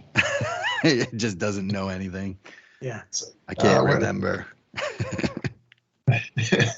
Just keep this going. Yeah. Oh well. So yeah, that was another panel that I got to re-ink with Vanguard in it. I just took the one from the original Megaton and just be like, all right, I'm gonna detail the crap out of these buildings in the background and go to town on all this rubble. I gotta ask, learning that 264 was mostly digital was kind of incredible, because it doesn't look it. And so I gotta say, there's bits and pieces that aren't, because I'm reusing some stuff, right?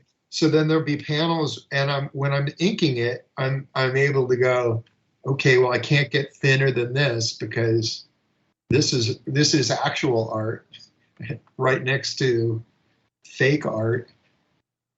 So are you did you enjoy working digitally? Because that was kind of a thing I was asking you about one time, and you were like, I don't know, maybe I'll do it down the road. That time has come. So is that kind of a thing that you enjoy, working digitally a little bit, or is that a whole new set of headaches? I like it somewhat, but then I'm finding the limitations of it already.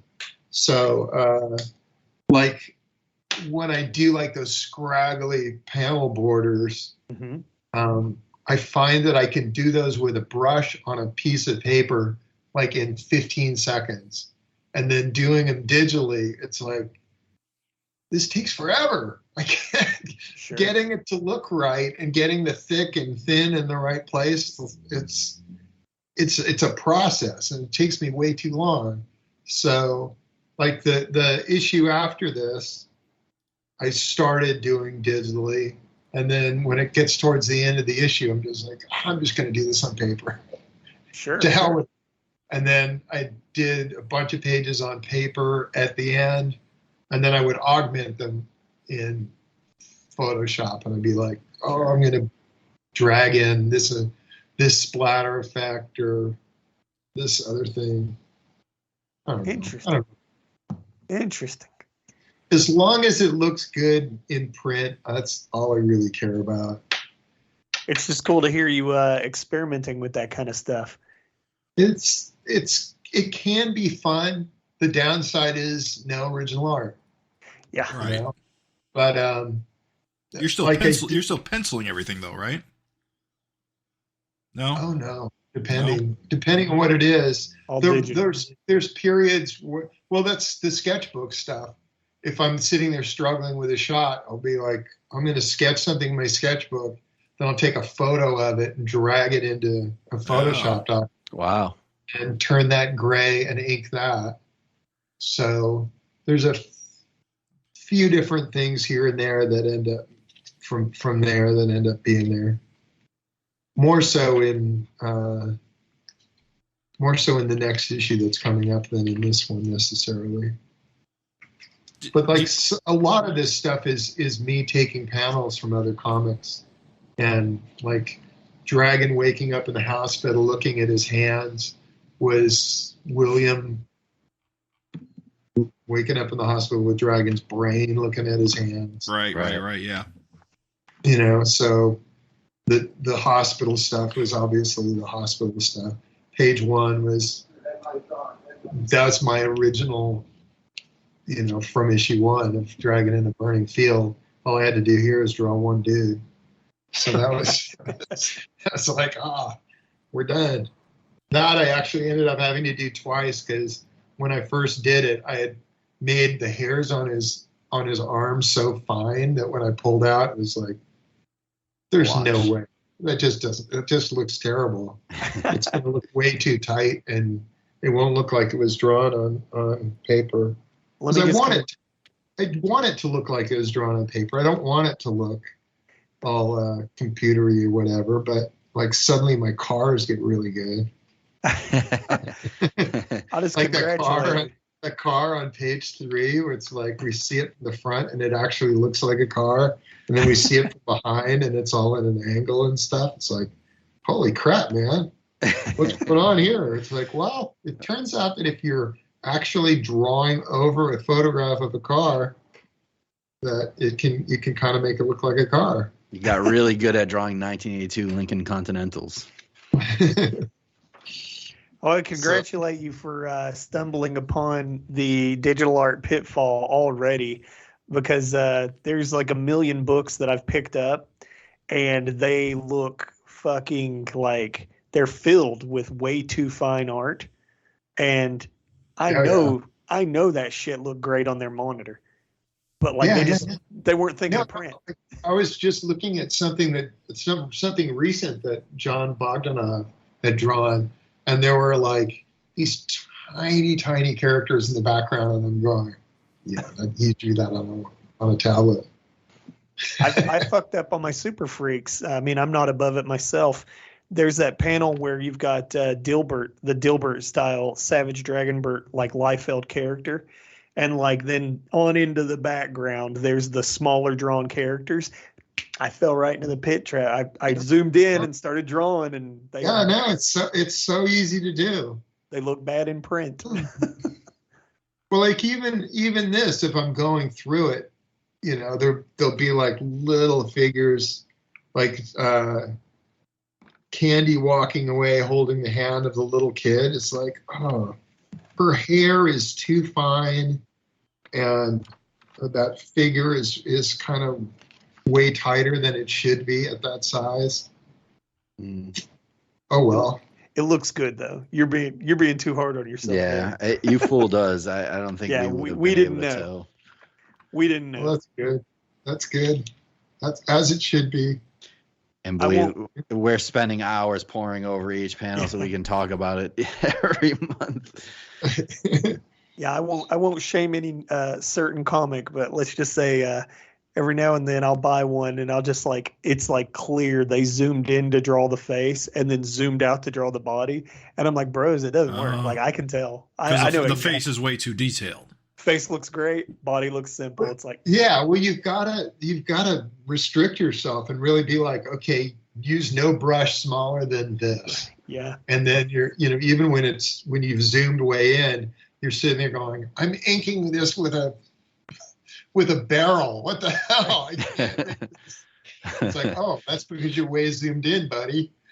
So it's a good thing you're holding that giant whatever.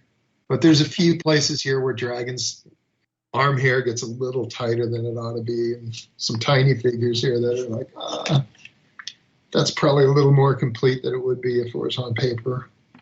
Whatever. Nobody cares, right? It's interesting. It's just exciting. Yeah. It's just interesting to see you playing with these new toys. Yeah. So that double page spread, where the giant Demonoid shows up. The guy in the upper right-hand corner, Yeah. that's Mighty Man. Yeah. Right. Right. That's from the originally looked. Megaton kind of look, right? It's the Yeah. Megaton version of Mighty Man. Yeah, So- I caught that. Eagle Eye Olsen caught it. I was like, Yeah, oh, dude, we that's talked cool as about shit. Yeah. And that double page splash, I almost thought at first it was just a flip of an existing splash. It looks pretty close, but is there like the head reused, or is it completely redrawn? The head was reused, and then a bunch of it was tweaked and re-inked, because first it was flipped, and then once I flipped it, it was like, well, this looks screwed up. So one of the eyes was way bigger than the other one, and it really looked it once you flipped it over. And there were various other pieces on it where, like, all right, well, this part of where one horn comes in looks weird, and it looks different on this. So I ended up re-inking a ton of it. But it was good to keep it on the page while I'm doing the rest of it, just as, just a reality check of, don't get too small, don't get too tiny, because it's got to look like it belongs on the same page as this other stuff. I loved how Battle Tank still has tank treads on her legs, or his legs, or whoever. Yeah. That's like, pretty cool. it makes no sense at all. And then I guess we learned that the Demonoids might have some powerful sorcerer on their side too, at least in this reality, maybe in Malcolm's, who knows, but that kind of leaves something open. Assuming that the magical person turned into this giant thing, because once these two guys jump into his eyes, then there's sort of like he suddenly appears in the middle of it all. Right. So I was thinking, well, since they fought the same demonoid before, we never really got the resolution to how that fight went down. Maybe Fonte stepped in on that one. Maybe there's some other magical guy that we haven't really touched on who showed up. I don't know. I don't really have a lot of magical guys. I could probably stand out a couple others. Yeah, you never really did like a kind of Doctor Strange type guy, did you? Not really. So Fonte is the closest I came to doing that, and I barely used him. So now I've got a weird Fonte who talks crazy. Love it. Love the crazy dialogue, like the words that sound similar to words. What a genius solution for taking out Fonte. I was like, oh, that's great. If you can't kill him, fuck his words up. Yeah, Fantastic. Not that we ever hear him saying any magical incantations anyway, but just something, it's like he's not able to say anything. It's like, all right, we're good to go. It was fantastic. So, yeah, there's a bunch of stuff here that's like, oh, cool. I can do that. Do this. Touch on this. Oh, yeah, Mako's running around with all the SOS guys. So I was thinking I'd forgotten to have him be a good guy, but there he is. He's in that one panel, right? Yeah. On that one panel with my Kirby swiped guys. It is different. I don't know. For whatever reason, just having this tablet thing makes it like swiping is so super easy. It's like, oh, this will be a cool thing. I'll just drag in this. Yeah, Paul Dragon in the middle there looks very Kirby-ish to me. Yeah, he was Captain America, Star was Spider-Man, Rock was the Thing. I think Jennifer was Thor. So it was just like a drawing that had like, hey, here's all the Marvel characters running around. Oh, so it was one drawing, and you just... It was one drawing with a bunch of...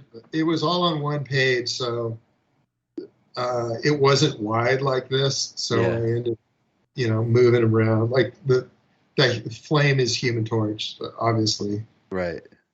And then Some of them I just made up poses for because I ran out of guys I could steal from. Whatever.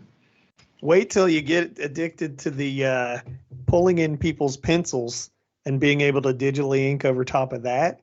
Because like I don't have a light box. I just don't work with one. I never did. Yeah. And so I never did have the ability to ink over people's pencils and stuff.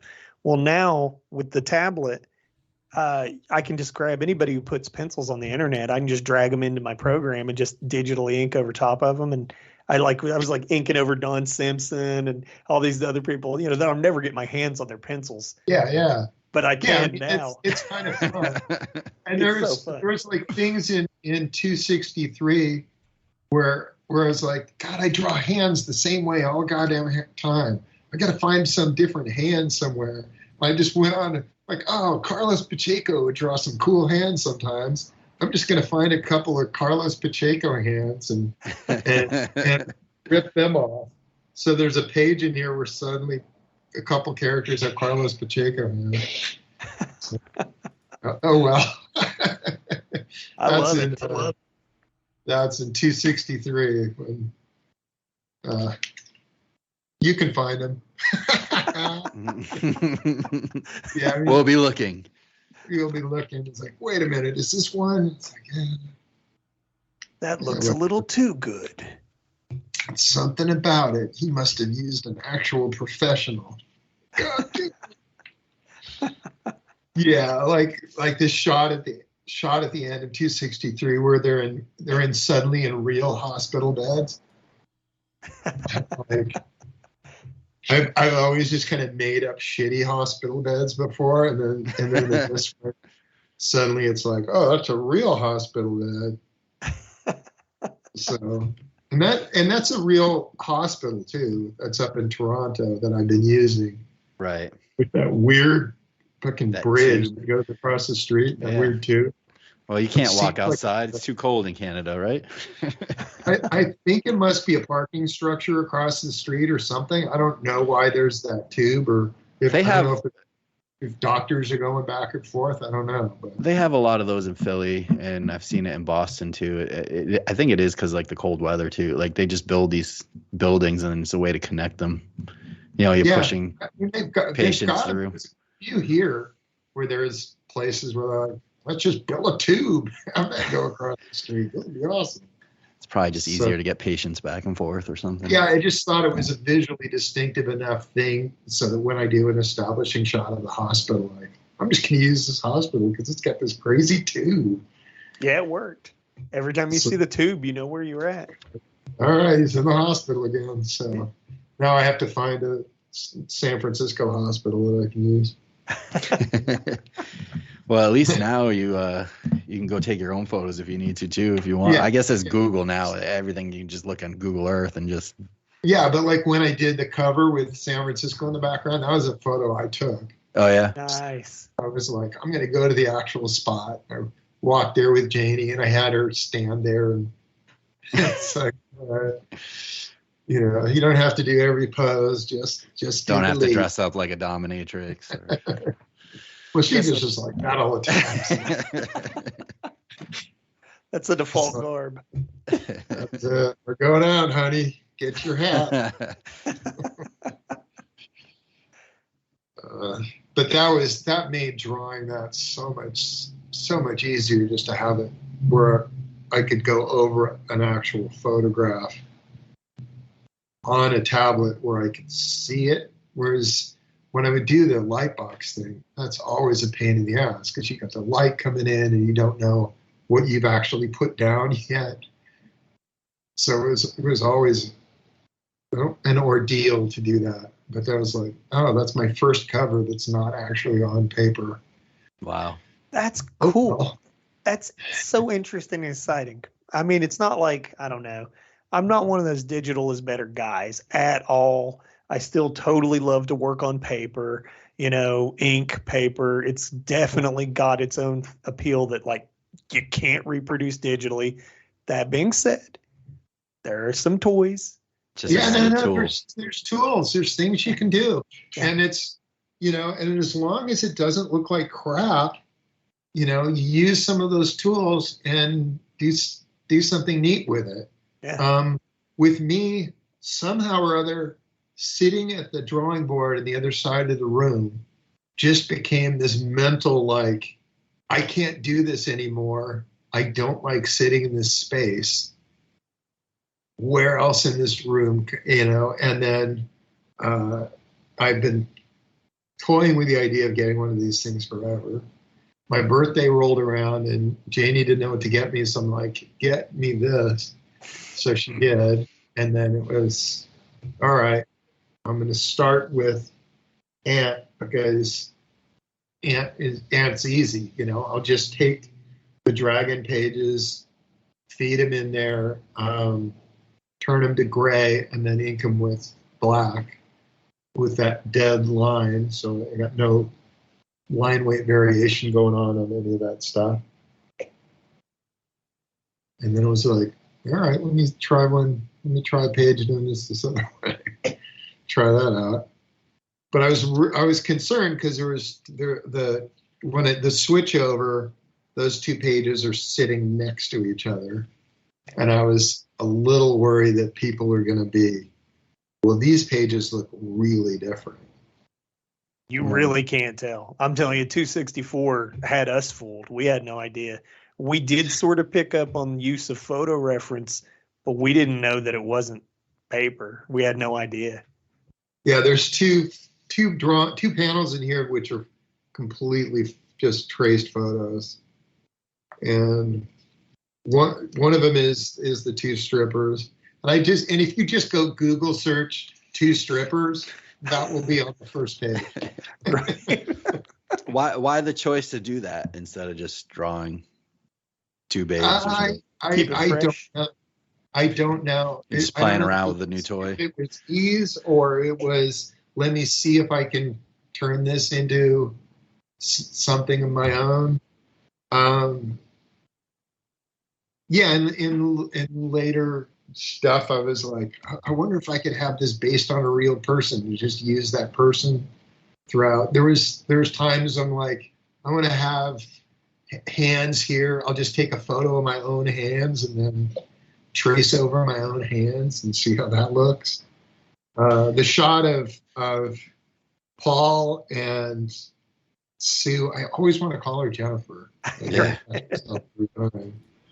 But when Angel's a little baby and got a pacifier in its mouth, that was a photograph of a couple, but I changed them a lot because I think they were both black. So there was I can change these guys quite a bit, and you won't really notice that much that it's a photograph, but whatever. It was a photograph. It's cool. Like I said, I'm just excited to see. I mean, you're a cartoonist that's been working for so long one way, and even just my own little experiment. I mean, I've only been messing with digital for about 5 years, but there's still a ton of stuff I don't know how to do. And I'm always discovering some new thing. And there's some other program that you're supposed to use, and I'm just using Photoshop because that's all I know. It's Clip Studio. But I'm having other people go, oh, you got to use, I don't remember what the hell it is, but you got to use it because you can do all this stuff and you can do perspective and it'll all fall right into place. And I'm sitting here with making vanishing points and using a ruler. And if you're the two everybody loves is, if you're a Mac guy, it's Procreate. And if you're a whoever guy, it's Clip Studio. Clip Studio is actually what, it used to be Manga Studio. Japanese people have been using it for years to make their comics. And it's made for comics. So if you get under the hood of that, they've got shit to make panel layouts, word balloons, all that stuff that you really don't need help with. But I mean, it's built in there. There's perspective tools, 3D dummies you can just throw up and pose. It's shocking. I don't use it, but it's there. I've got a Mac, so if that's available to me, then you can do it. Clip works. Yeah. It's got zipatones, all those digital zipatones. I know you'll go nuts with that stuff. So, I've been using digital zipatones since I started scanning in my own art. So, since issue 100 is where I started, and there's some Photoshop special effects in that issue, which like somebody's like firing something with their hand, and I'm like, oh, what if I made that into dots? Let me see what that looks like. It looks terrible. Oh well, don't do that again. But I've been doing, just to be able to have, they stopped making Zipatone or stopped making it readily available. Yep. So I just scanned in some of the patterns that I had. I'm like, now I can use this forever and not have to worry about it. So, whoo. Yeah, I'll be excited when you get more into that stuff to see just kind of the places it takes you, because you pick up a ton of speed. You end up just sort of doing weird experimental shit that you just never. That's where your mind goes. Is you think, oh, I could never do this before. Now I'm going to do it just to see what happens. Yeah. And I know you're a huge experimenter anyway. Yeah, but it's like that effect of Fontee's hand open with that thing. It's like I didn't draw that. Found that online, and then I had used that same effect in the Dragon Mako fight. There's a panel where Mako's throwing Dragon. You can just see Dragon's feet. And so it's like, all right, well, I've used it here. I'll use it. I use that same effect over here. But now I'm like, all right, I've got that, but I don't want to use it every issue because that's going to get to be a little much. Right. Love Mako and that 2-finger toss. It's like, yeah. That 2-finger. Try that this way. So one of the questions I wanted to ask is, I know we've got a bunch of, besides your B covers, actually one thing with your B covers with the Image Comics Presents, were you tempted at all to do like Sergeant Marvel's Greatest Comics Presents or something? I mean, I think you probably wouldn't because it has the word Marvel in it, but that would have been really cool to have on 264 of something with like Sergeant Marvel Presents. Or just Sergeant Marvel's Greatest Comics. Yeah, whatever you used to have as a kid. 56. Like, what? Did that cross your mind at all for a second? No. Although I've got that really, really shitty dragon logo too that I used with I did that back cover where Dragon's head was all weird from Graphic Fantasy number 2 or something. Yeah, right. The wavy dragon. It's like he really looks like Dragon's got the gout. But that's the logo that I used on Graphic Fantasy 1, and that's pretty horrible and hand drawn. So I guess if I do more with Paul, I could do one of those one day. Here's his logo. I guess where I was going for before I sidetracked myself was I noticed, you do the A and B covers, and now it seems like you're having a run of variant covers. You got Gary Frank on 265, who's kind of returning the favor for the Geiger cover you did. And then it looks like based on the previews and what I've seen, Scott James is doing a cover for 266, which almost looked like it would have been a great cover for 263. Yeah. And then Simon, who did the backup in 264, is doing a cover for 267. Is this a new thing that you're thinking of, having like different artists do a cover? I probably won't do it all the time just because people don't like it. And, I've got a couple people who owe me a favor because I did covers for their books. Gotcha. So, does this mean we'll get a Chris Samney cover? Music needs to get somebody on there. So I probably won't get an Alex Ross cover, but I may get a Bryn Anderson cover at some point. What was that? What book was that for that you did? That was for I did the Return of Astros. Right. What about you got Chris Samney, right, with Firepower? Or I think a lot of people gave covers on that one, so it was like an anniversary issue. Yeah, I would love to, but I don't know if Robert doesn't control his life, so Right. Oh, all right. he feels like he owes me one. But I was like, Robert, hire somebody. I don't know. I don't give a shit. I really A like lot of- the Gary if Frank I have cover. time, it's finding time is just the biggest pain in the ass, because it's taking me forever to do anything. Yeah. So, like, I want to do more, but I know that it's like I've got this 100-page issue coming up. It's like, well, how the hell am I going to fill that goddamn thing? Why did I say that was a good idea? We were like kind of amazed that that you were coming out with another giant size. I get it for the 30th anniversary, but it was like, man, he's getting right on track. Like, he's gonna blow it. Like, please don't blow it. Like, we're getting used to getting Dragon like monthly, and I'm like, you're gonna do this?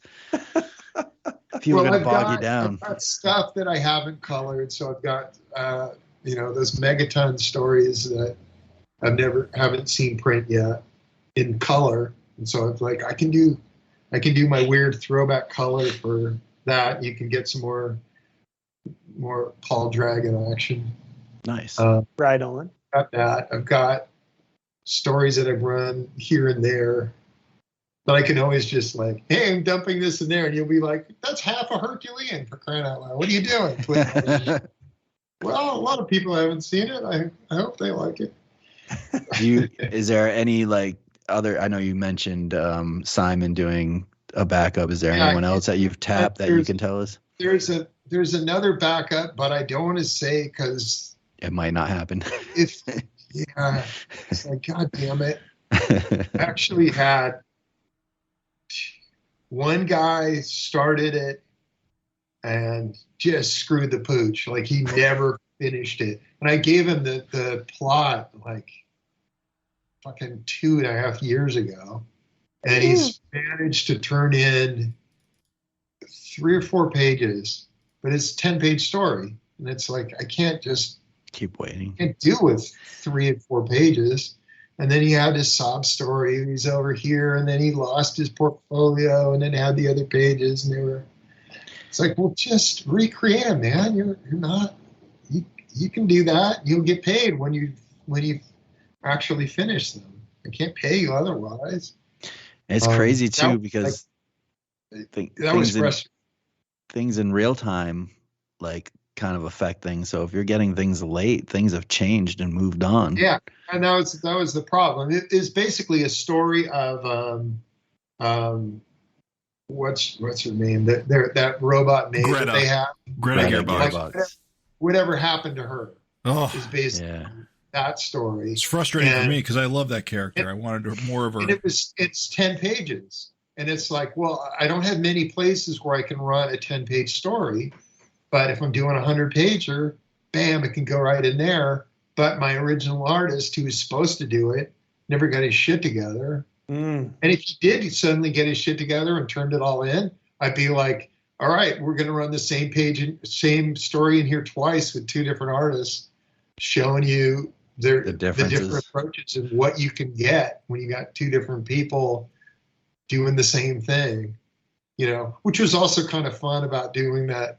When I did those 3 Deadly Duos. Yeah, that was wild. Oh, yeah. Because it was like, it's the same story with 3 different guys, and I wasn't counting on them getting their shit together. Because basically what happens with when I write backup stories is half the time they never get it done. So there'll be people who pester me and just be like, they're on me all the time. When are you going to send me a plot? Are you going to send me a plot? And it's like the best way to get them to shut up and never hear from them. Send them a plot. Send them a plot. Because then it's like they're gone forever. It's tough. That's so annoying. But it's like they will never get their act together, which is why a lot of guys never break in, because they never bother to actually do the work. It's like, you got to do the work, and you got to do it on a regular basis. And then as time goes on, you get better and you figure out all this stuff that you didn't know how to do. And eventually you're like, you either get to be pretty good and you're able to make a go of it, or guys don't do that. Happens, but mostly it's guys who just never produce. Period. They just never get going. All right, it might be a case where a lot of guys can do pinups, but they cannot do sequentials. Like Bingo. they look Bullseye. great, and then you give them sequentials to do, and they just flounder. Just like, I don't know what to do. And also I write plot styles, so I think that can be really intimidating to some people who are like, whoa. You're not going to tell me what goes on in every single panel and all the dialogue in every panel and describe the shit out of everything? It's like, no, come on. You're not an idiot. Here we go. Page 1. Here's what happened. I break it down in pages, so you know what happens on every page. And it's kind of fun for me to see what people take from it, because I've worked with some artists who are like, I thought this was going to be a multiple panel page, and they were like, I turned this into a splash. Like, oh, okay, that's a different approach. I didn't know you were going to do that. I guess I'm writing for that. Which is fine, because it makes it something of a challenge for them, because they're faced with all sorts of things that need to be figured out. And then when I get it back, it's this huge challenge for me, because I'm going, oh, I had all this dialogue that I thought I'd be able to fit here, but I can't fit at all. So now I got to come up with a different way of telling this stuff, or find a really succinct way of getting this down to just a couple lines of dialogue. Anyway, I like working Marvel style. Every time I've ever worked from a full script, I've just wanted to kill myself. This is infuriating. Hence why you went after the Alan Moore Supreme script, right? Oh my God. That was the worst, because it's so dense. So much description that was redundant. That didn't need to be. Like, you've told me that this person is holding a bag. You don't need to remind me that they're holding a bag for the next 40 panels. But there's all that, and then there's all this other stuff. Oh, good Lord! So on that, I was taking a marker and going to, okay, what do I actually, in all this copy, what do I have to draw? Oh, it's this, coming through there with a highlighter, like, just draw this part. Oh, great. But man, getting past that and being able to just do whatever the hell I wanted to. It's like, thank God.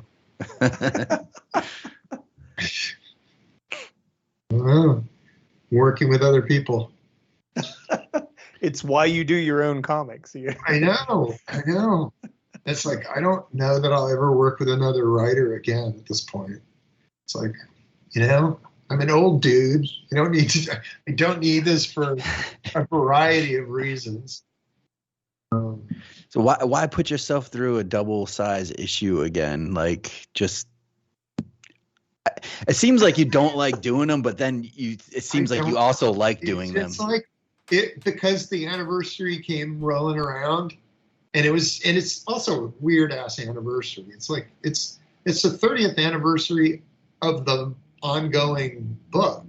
It's actually 31 years of the character being introduced in Image. But it's like, oh, I missed that other anniversary, so I guess I'll celebrate this one. But in theory, in 4 years from now, I could do another one. It makes me laugh, because I feel like you always complain after, like, oh man, that was so tough, but you can't help yourself from doing it. You do them all the time. Me as a kid too, because but it is I don't love drawing, and I don't love making comics, but I love having made comics. Right? As a reader, though, those issues are terrific. I got this physical thing. It's in my hand. Yeah. This is awesome. I have made this thing. As a reader, the process of sitting down and drawing is like, oh my God, this is such torture. Well, sounds like you really wanted to be an editor. I don't know. I don't even know, because every person I've ever wanted to work with is infuriating. So, Well, yeah, that's the problem. You got to work with other people. I mean, there's good and bad. Every now and then I'll get one that's like, all right, well, that's all right. Raven was good to work. He was good. Hey, right on. That one was nothing but fun. But there's been a few where I'm like, what do I even do? Raven's a pleaser. I do my best. I was amazed to learn about how that was plotted and to see Raven's pages come through. It was like, wow, that was pretty damn cool. It was magic for me too. It's fun to do that. I don't even remember. Did I give you a plot? Did I write something out? You gave me a plot. Yeah, and it was like you said, you just, Angel and Thunderhead are sitting down. They're talking. It's flirtatious, and like that. I was like, they're at a There's cafe. my page. And now, what are they saying? Oh, we'll just have to wait and see. Yeah. And I remember thinking, I was like, ooh. I was like, Where's this going? Yeah, It turns out he forgot. I got to draw their faces. Well, I was so amazed when you told me, like, I don't know what the dialogue is. Like, I just drew it and I found out when I saw it. It was like, holy shit, that's crazy. Because it doesn't look that way. It looks like you knew what they were saying. That's the challenge of writing to somebody's art, is you go, okay, looking at what their expression is, I have to come up with something that fits that. If he's having him doing something else, I'd be like, all right, I got to fit something that has to do with something else. And it just becomes this, it's like putting together a puzzle. It's when you get the pages, like, how the hell do I make this work? It's like those 3 Deadly Duo stories. All I was doing was changing out who the villain was and who the guest star hero was. But other than that, I was sending him the same script, thinking That's one so of them cool. They deliver, and it turns out all 3 of them. The delivered. one time they all. It went through that all 3 showed up to the dance. It was like, okay, That was really fun, though. What am I going to do? Now it becomes 3 is perfect. If 2 of them had shown up, that would have been kind of a drag. But like 3, then it becomes like a recurring gag, and it's like, It was. Yeah, that was great. Perfect. Yeah, it worked great. It worked perfect.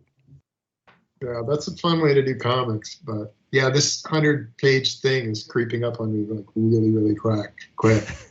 Like, oh, I'm working on the issue before that. This is going to be fun. So I'll either do super quick style and just do a bunch of pages of whatever. Carl Cosmic. He's always a crowd pleaser. I mean, those are fun, and those go pretty fast. I can usually do a 6-pager in a day, because they're just super simple. One of those, the last one I did, I drew print size. I just did it on 8.5 by 11 paper, just with a marker. Here you go. So this is. The lead story's got to be good. The rest of it is like, okay. You get some Adam Pruitt funnies back. Those are always a nice one-pager. Yeah, he hasn't put one of those together in a while. Lean on Adam, yeah. Come on, man. Step up. I actually don't have anything to write in the back of my next issue, so I'm going to have to knock on his door. Like, some things just kind of miraculously fall out of the sky. It's beautiful. Hey, do you have any place to run this? Yes, I do. And sometimes those things have kept me going in times where I'm really sitting there going, oh, I don't know if I got any more, man. They'll be like, yeah, but you're running this 10-part Vanguard story and Frank's on issue 8. I guess I can't just stop here. I don't want to disappoint Frank. It's kind of terrifying to hear this from you. Like, I never thought that. You were like so many times like, oh, just stop here. Yeah. I mean, it's eventually it'll just be death that ends me. And then it's like, as is all. Good. Now I can rest. But I don't imagine that'll ever actually happen, that I'll do that. But it's always in my brain somewhere. Dude, you could just go to Spain right now with your wife and have a good old time. Oh yeah, that would be fun. We've been wondering. We've been thinking. If I think I recall something, didn't you say she's retired now? Oh, she's been retired. Yeah. So does retirement ever? I only say this because I work around a bunch of much older people, and all they talk about is retirement 24/7. It's like every day I'd be like, hey, how many years, Steve? Oh, 2? 1. And it's like, it's all they think about. It's the old retirement bug. Is it creeping in? You thinking about it? The problem is I don't have any other life. This is all I've got. Like, what are your hobbies? Well, I draw and write comic books. Right. So what would you be doing if you weren't doing this? I'd probably be doing some shitty Savage Dragon comic that doesn't, but it would be way cruder because I wasn't feeling like, oh, it's got to be at a certain standard in order to be in print. It would just be like, I don't know if you guys ever saw like those like last Steve Ditko. Oh, things. the Mr. A or what? The ones that Robin Snyder saw. Like public thing. And when he was on his like Ayn Rand rants. They're terrible. Yeah. I mean, you don't want to be disparaging, but they're just like minimal effort comics. Like, here's just my for hero. him, basically, right? He's called the hero, and he wears the lamest costume, and has the lamest fights with the lamest villains. And it's like, I don't even know what you're doing other than all you've known how to do your entire life is draw comics, and you can't do anything but that. And so that's how you entertain yourself. You're just continuing to draw comics. So I think, when I'm old and supposed to be retired, I'm just going to be sitting there poolside still drawing comics. They'll just be old Steve Ditko style. The hero versus just villain. Out of my mind, Just don't cut up all your original art or anything like that.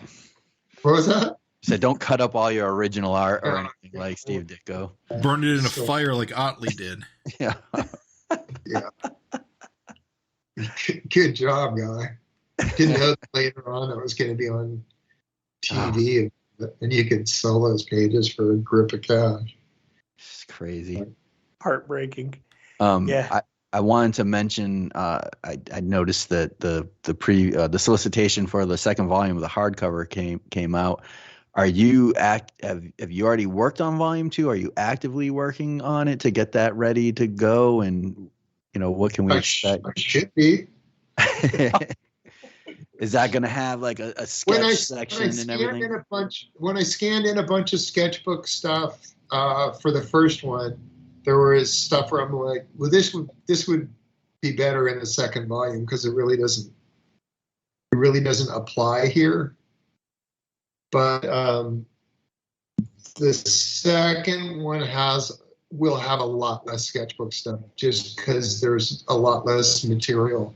And for the first one, I was figuring out what I was doing. I had no idea. Like, oh, what do the background characters look like? What do my villains look like? Right. Overlord, on his first appearance, I'm drawing him from behind because I didn't even know what his costume looked like. So I haven't turned him around. So, and then I'm sitting here drawing multiple versions of him. Like, oh, what's he gonna look like? So in later ones, there's not as much material. I was making photocopies of my pencils the whole time because I needed it for just in case they get lost when I'm sending them off to Chris to letter. So I've got a bunch of those. So if there's something that's crazy looking in there, I can be like, oh, here's something. Check this out. But even going on the backs of my pages for the later original art, looking on the backs of those, a lot of them are clean. But it was like I wasn't figuring anything out. I kind of had a bunch of the characters were kind of dialed in at that point. So the sketchbook definitely slows up quite a bit. But there's weird stuff I can be like, hey, check out this weird thing. I don't even know. I'm going to be opening a lot of boxes very shortly.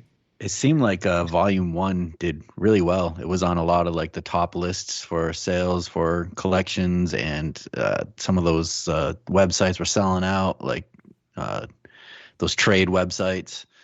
You got to be pretty happy. Super expensive book to put together. Yeah. So it hasn't broken even. I'll tell you that. Wow. It's red because we had to recolor most of those issues, and it needed to be recolored. So looking at subsequent volumes, there's less to recolor, but there's still stuff.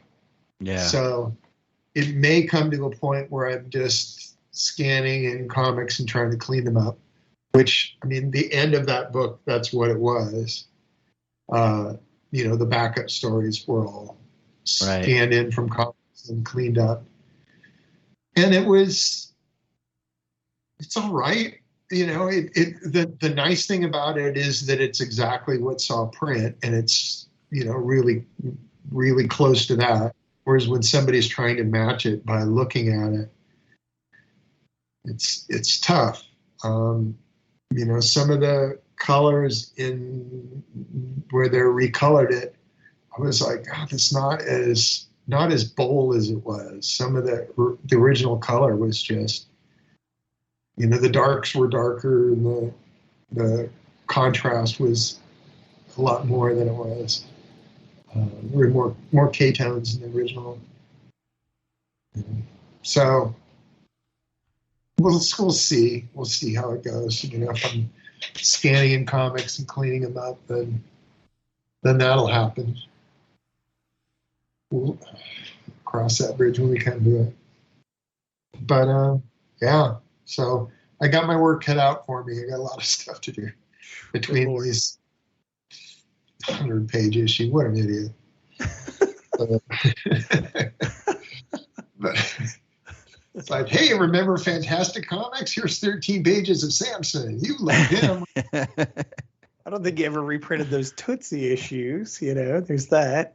Yeah, right. I'm scanning actual Captain Tootsie comics. It's public domain, right? Yeah, it's public domain. Yeah.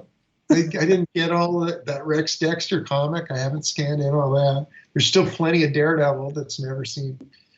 There you go. There you go. I mean, at what point do you just go, yeah, no. We don't want that. So, yeah, I wish I had more super early unpublished Dragon comics, but a lot of that doesn't exist anymore. So there's only so much I can do. What are you expecting, or what do you think in your head for when we'll see Ant return? I know we kind of closed out kind of the first chapter with issue 6. Hopefully by the end of the year, but since I've got this 100-page issue and the second, whatever, I can never remember the name of those books. What are they? Ultimate? Is it Ultimate? Ultimate Edition, Ultimate Collection. That just doesn't roll off my tongue. The Ultimate Collection. Oh, yeah. Nice. Yeah, there it is. In all its beauty. I've got one here somewhere. I don't know. Oh, there's one way in the back. Oh, well. Yeah, and I've got the Invincible one, because I was like, it should look something like this, right? But then I went and did something else entirely.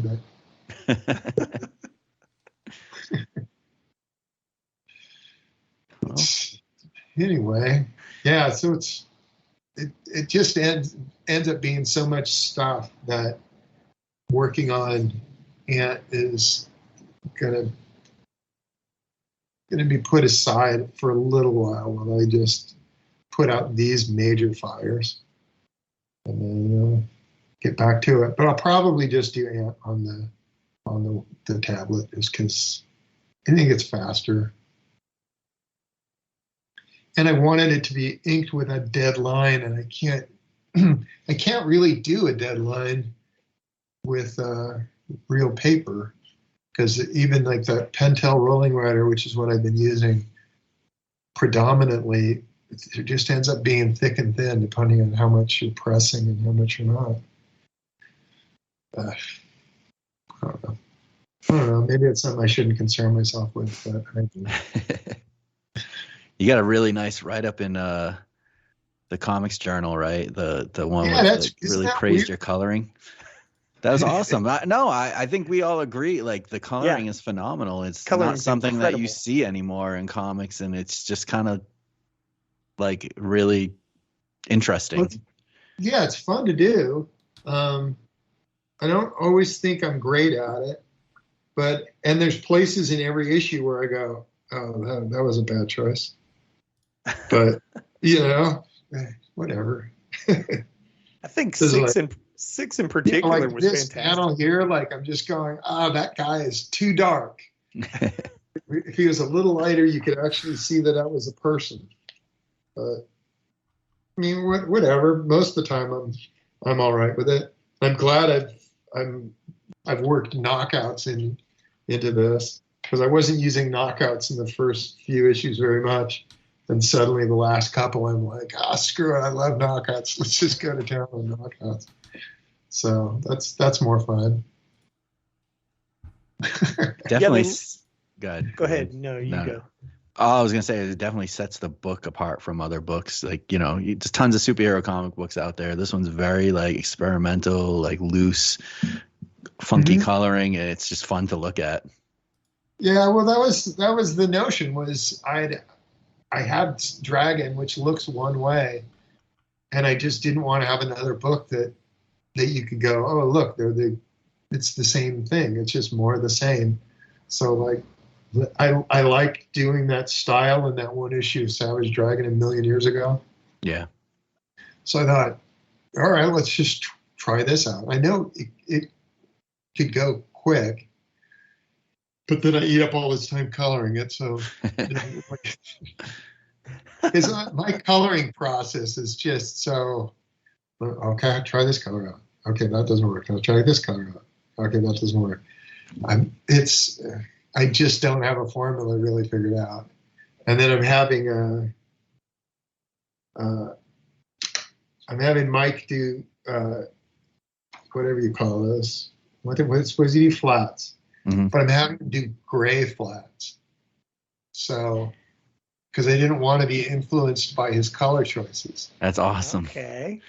So just the shading, like the tone. Yeah, it's just different things of gray. And every now and then he'll do some page and he'll be like, there was so much going on here that I couldn't find a different gray. So I made these guys yellow. I hope that's okay.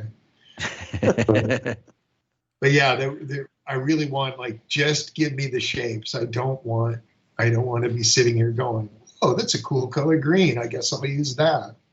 Because I wanted to feel like, no, this is me coloring it. These are my choices. So that's what that was all about. It's amazing. It keeps it interesting, I guess, for you. Yeah, I mean, and it's fun, and I enjoy coloring. It's kind of mindless but time consuming. So it's a perfect description of it. Right? You can really zone the fuck out coloring something. Yeah, you just like, there we go. But yeah, it's a lot of work. That article was great, though. I'm glad that you got the credit for that. Like, that somebody, outside of your fan community. I really, maybe this guy is one of your longtime fans. I don't know, but just every neat. now and then a fan will become a person that's reviewing stuff, and it's like, all right, positive stuff. It's somebody who's not just bitching about stuff, whatever.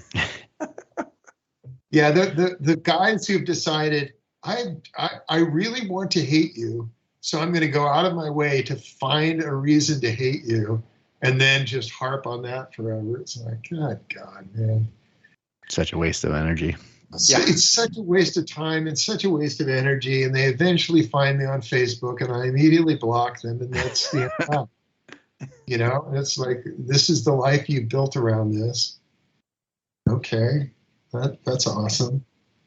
Have you? Go ahead, Raven. No, Sorry. I was just going to say they get that weird charge out of the interaction. And even if it's negative, like for them, it's a victory. Even if it is negative, they'll be like, oh, I got blocked. And it's like, who gives a fuck? It took Yeah, like no, it's like 2 seconds. that's winning to them. It's Yeah. like, yeah, I was so right that he blocked me. So no, I just don't want to coexist on the same planet, and I can make you disappear. So Right. It's yay. not a victory. Yeah, Go it's ahead, like, Greg. this is how little you matter to me. You're gone. Yeah. Do you find that since leaving Twitter, it's kind of been a better kind of choice for you, or Better there? I mean, there's still weird spam things that show up on Facebook. yeah? But, you know, and there's still guys on Facebook who are like, oh, I want to say this one thing and I want to be angry and I'm just going to be a dick. But it's the same effect. Like, oh, well, Right. I'll block you and then you're gone forever. That was easy. Right.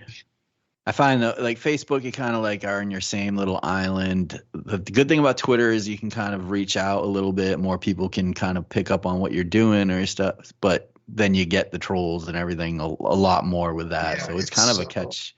It's so much worse as soon as Elon was in charge. Then it was like, let's let in everybody that's been kicked out. It's like, well, fuck, those guys are all assholes.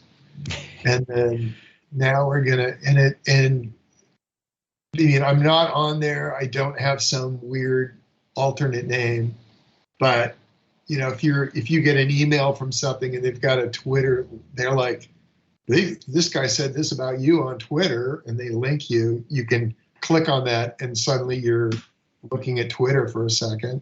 Ugh. And it's like, every now and then I'm like, oh, I should get on here just so I can correct all these people saying this stupid shit. It's so annoying though. It's They're such a so waste wrong. of your time. Right? Yeah, and it's like, I can't put out every one of those fires, and they grow exponentially. I get It's like just- angry for you when people say things like as a reader, and like I think I have good taste and I think your comic books are awesome and the greatest thing, but then you read some opinion that's completely opposite, and I get everyone has different opinions, but sometimes it's just like, you asshole, you don't even read it and this is what you think, and like then you get yourself like I've had to stop myself, and I'm like, I can't even imagine being being the person who actually is the one putting it down on paper and having to like deal with some of this, never mind just being a fan and listen to it. You know, it's like it's so unnecessary and just a waste of time. And Yeah, it absolutely is. Yeah, and all of it. It's just you just tend to confuse the Twitter community with the community at large, and it's like, you know, most of your fan base probably is not even on Twitter. and that's it exactly. It's like the online community is everybody thinks, oh, this stuff matters. You know, it's like the people getting outraged at whatever, J.K. Rowling or whatever. And you go, okay, well, how does that translate into the real world? Are people still going and seeing Harry Potter and reading Harry Potter books? And it's like, yeah, they are. You haven't done anything, really. I mean, there's a couple movies that came out that weren't as awesome as they ought to have been, and based on properties that aren't as successful. So I guess that has run its course. But you know, this whole thing of, oh, people they'll never show up again. It's like, no, they won't. I mean, comedians are still going out there and selling out arenas, and you didn't shut them out completely. You know, it's very few people can actually be just drummed out of the business. It takes some doing to do that. It's got to be. This is so perfect. Yeah, so We just naturally drifted into this zone. I thought we were going to have to force this. It's got to be so satisfying, though, to have watched Scott Adams fucking tweet his empire into fucking dirt. Like, just yeah. like, Is that amazing? Is that the most amazing thing in the world? Is you just go, you had this career. You built this up. Nobody said, you know what we'd really like is your opinion on a YouTube channel where you can just rant. And I mean, it's like, you don't need to talk about your stepson committing suicide. You don't need to talk about, none of this shit needs to be aired at all. There's absolutely no reason for that. Yeah. And he's just like, Just can't help himself. I can't help myself. I gotta do this. he just kept going. And like he dodged the bullet like time and time again, and he just fucking kept going until he found that magic place. He said that magic thing, and then boom. Magic thing, and then boom, there you go. It's like, yeah, we can't.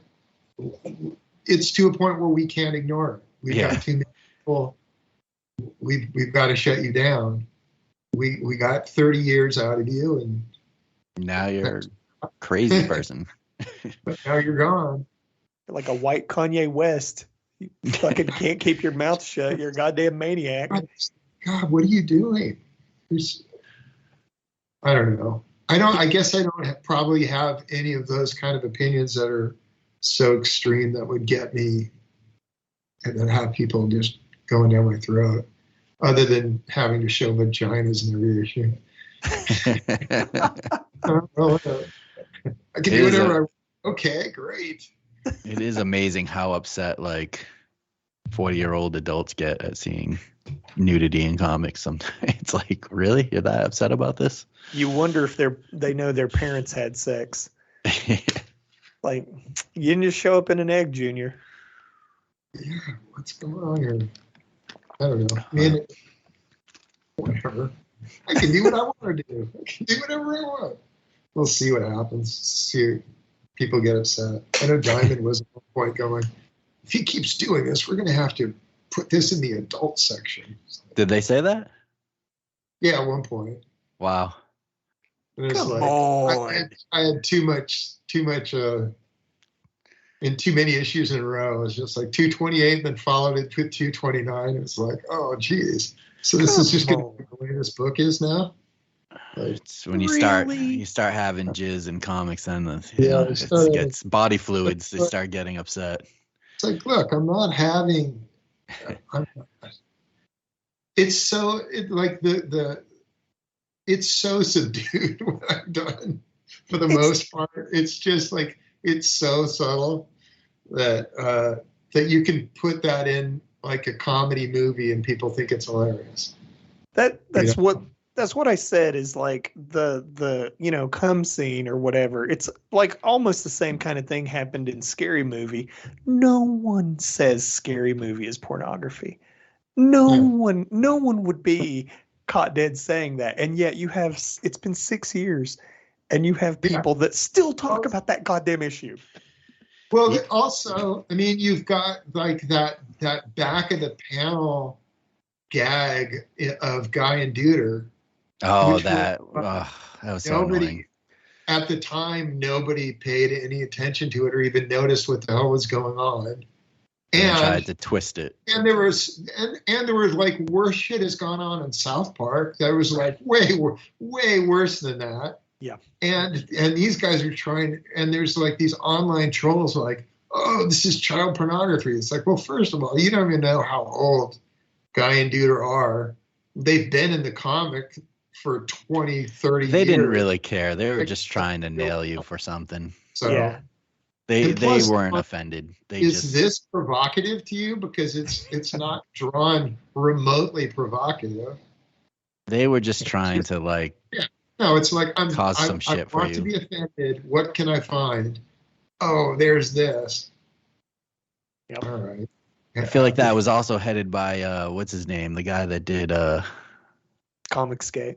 No, one of the guys that did one of your miniseries, was it, what's his name? Miller? Marcus Miller. Yeah, he was like leading that. Like he went off the deep end. He did. That guy's a lunatic. Yeah. That guy is So I think what you need to do is have a part 2 Savage Dragon Megaton Man, but instead have Don Simpson return as his Anton Drek persona, and do an erotic comic that's part Larson, part Anton Drek, and that will really that'll do it. That'll seal that'll my really fate. That'll show them. That'll show those bastards. It just blows my mind. Again, like, I'm sorry. We'll let it go. There's not much more to say on this, but it just cracks me up, all these moral orals that are just like, I can't show my nephew or my niece. And it's like, all right, every kid in the world has a goddamn cell phone, and every cell phone in the world's connected to the internet. If you don't think your fucking kids are aware of what the fuck's going on, you're dumb as shit. And number 2, it's like, again, just compare this to any other entertainment. I guarantee your kids are playing like fucking video games that have shit that's way more shocking than this. Photorealistic mutilation. Yeah. And I mean, and on my end, if I'm like wanting to up the ante every time, it's like I reach a point where it's like, I don't really have anything else to say on this. So I gotta move on to other things, just because I thought it was a fun visual gag, but having those two having sex in panel, it's like we've already established that happens. From now on, it'll be, somebody being tugged into the other room. We don't necessarily need to see that at this point. Just, unless I can come up with some really clever way of doing it that cracks me up, then it's like, all right, then I'll do it. That doesn't happen much.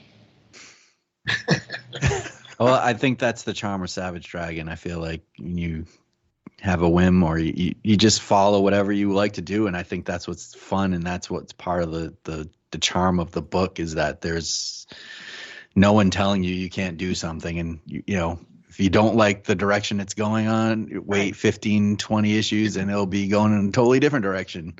Exactly. Or he'll have a different career doing something else, or whatever it is. And that's what I love about the book, is that you keep it interesting for yourself. I like that the one constant is it's still being done by the same dude. But other than that, like, the entire cast could change. And, and it's like, oh, here's a bunch of, we're getting all new villains starting with whatever issue it is. I can't have old villains showing up clear across the country in San Francisco. It just doesn't make any sense unless they're after revenge. If that's what they want, and they're just like, I just don't want this guy existing on the same planet as me, then it's like, all right, maybe that guy can show up. Like the villainess in Raven's story, she might show up again just because she's got nothing else going on in her life. That's all she's got is revenge. I don't have too many characters that's all they've got. Time to make some new ones. There's one. Whatever. What can I do to piss people off? It's inevitable. It's not hard. Yeah. Yeah. Like, I'm wondering, like, what the reaction is going to be to the cover of them in San Francisco. Oh, people are going to be pissed. Liberal Larson, look at this. Like, look at this, how people dress. This is how his characters are going to look. Like, that's going to be the reaction. I don't think at all. It's like, what do you know? Why didn't he do something with that? Like, that'd be a cool cover. So, like, here are the San Francisco cliches.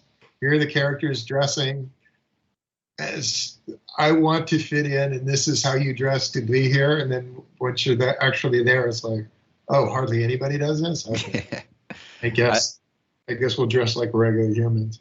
I think Raven called it when he was like, "Oh, did you see Erik was asking people like what they thought people in San Francisco dress like?" And it was like, "Oh, that's why he was asking once we saw the cover." Yeah, Just funny. and yeah, that's what I do. Every now and then, I have no other place where I can ask those kind of questions. Wait, you also asked, like you were kind of musing to yourself about what you could show on a cover that could be constituted as a spoiler. Was that about the San Francisco cover? About spoiling them. This is like, the problem with all covers is they're all spoilers. Right. Every single one. Because it's like, oh, I thought Malcolm was in danger, but I can see that 2 covers from now he's still on the cover, so he must be fine. Oh, I thought Maxine was dead, but here she is on this upcoming cover, so I guess she's all right. And that's the problem with every one of these is you end up, okay, so great. I guess if I did a cover that was just Malcolm's kids, people would be like, oh, did Malcolm die this issue? Maybe he's dead. It's his kids on the book. What's going on here? I still prefer that than any type of like pinup cover, which drives me crazy. I hate those things. Yeah, those are, like, who cares? Okay, I get you. Really, Dragon's going to be in this issue? Awesome. Look forward to it. I mean, the nice thing about them is just that you can do whatever the hell. Right. It's like when I had Paul Dragon show up, I didn't want to have him on the cover fighting Malcolm on the next issue, because it's like, well, that ruins the ending of 250 of Paul Dragon just being like, hey. Yeah, right. If they're slugging it out, like the first. Yeah, it was quite a few issues in until Paul was actually on the cover. Yeah, right? you got to wait that like 4 cover. Yeah, Get it through like previews so you don't the ruin Empty it. Grave, I think, was the first cover he was on. Yeah. This is actually just his second cover, isn't it? The second, no, he was on 262 and 261, right? Yeah, I don't even remember those. 261, he's breaking through the glass. Then The Hornet's Nest, you mean? Yeah. Oh yeah. That's right. Those guys are hanging out together. They're buddies. That's true. Forgot about those. Ah, goddamn vicious circle. Can we just be done with those guys? Yeah, I don't want to have anybody. I don't want to have that name uttered again. Circle. 30 years of going to show up. Oh, when are you going to bring him back, Overlord? Hey, when's Dragon coming back? Jeez. Really?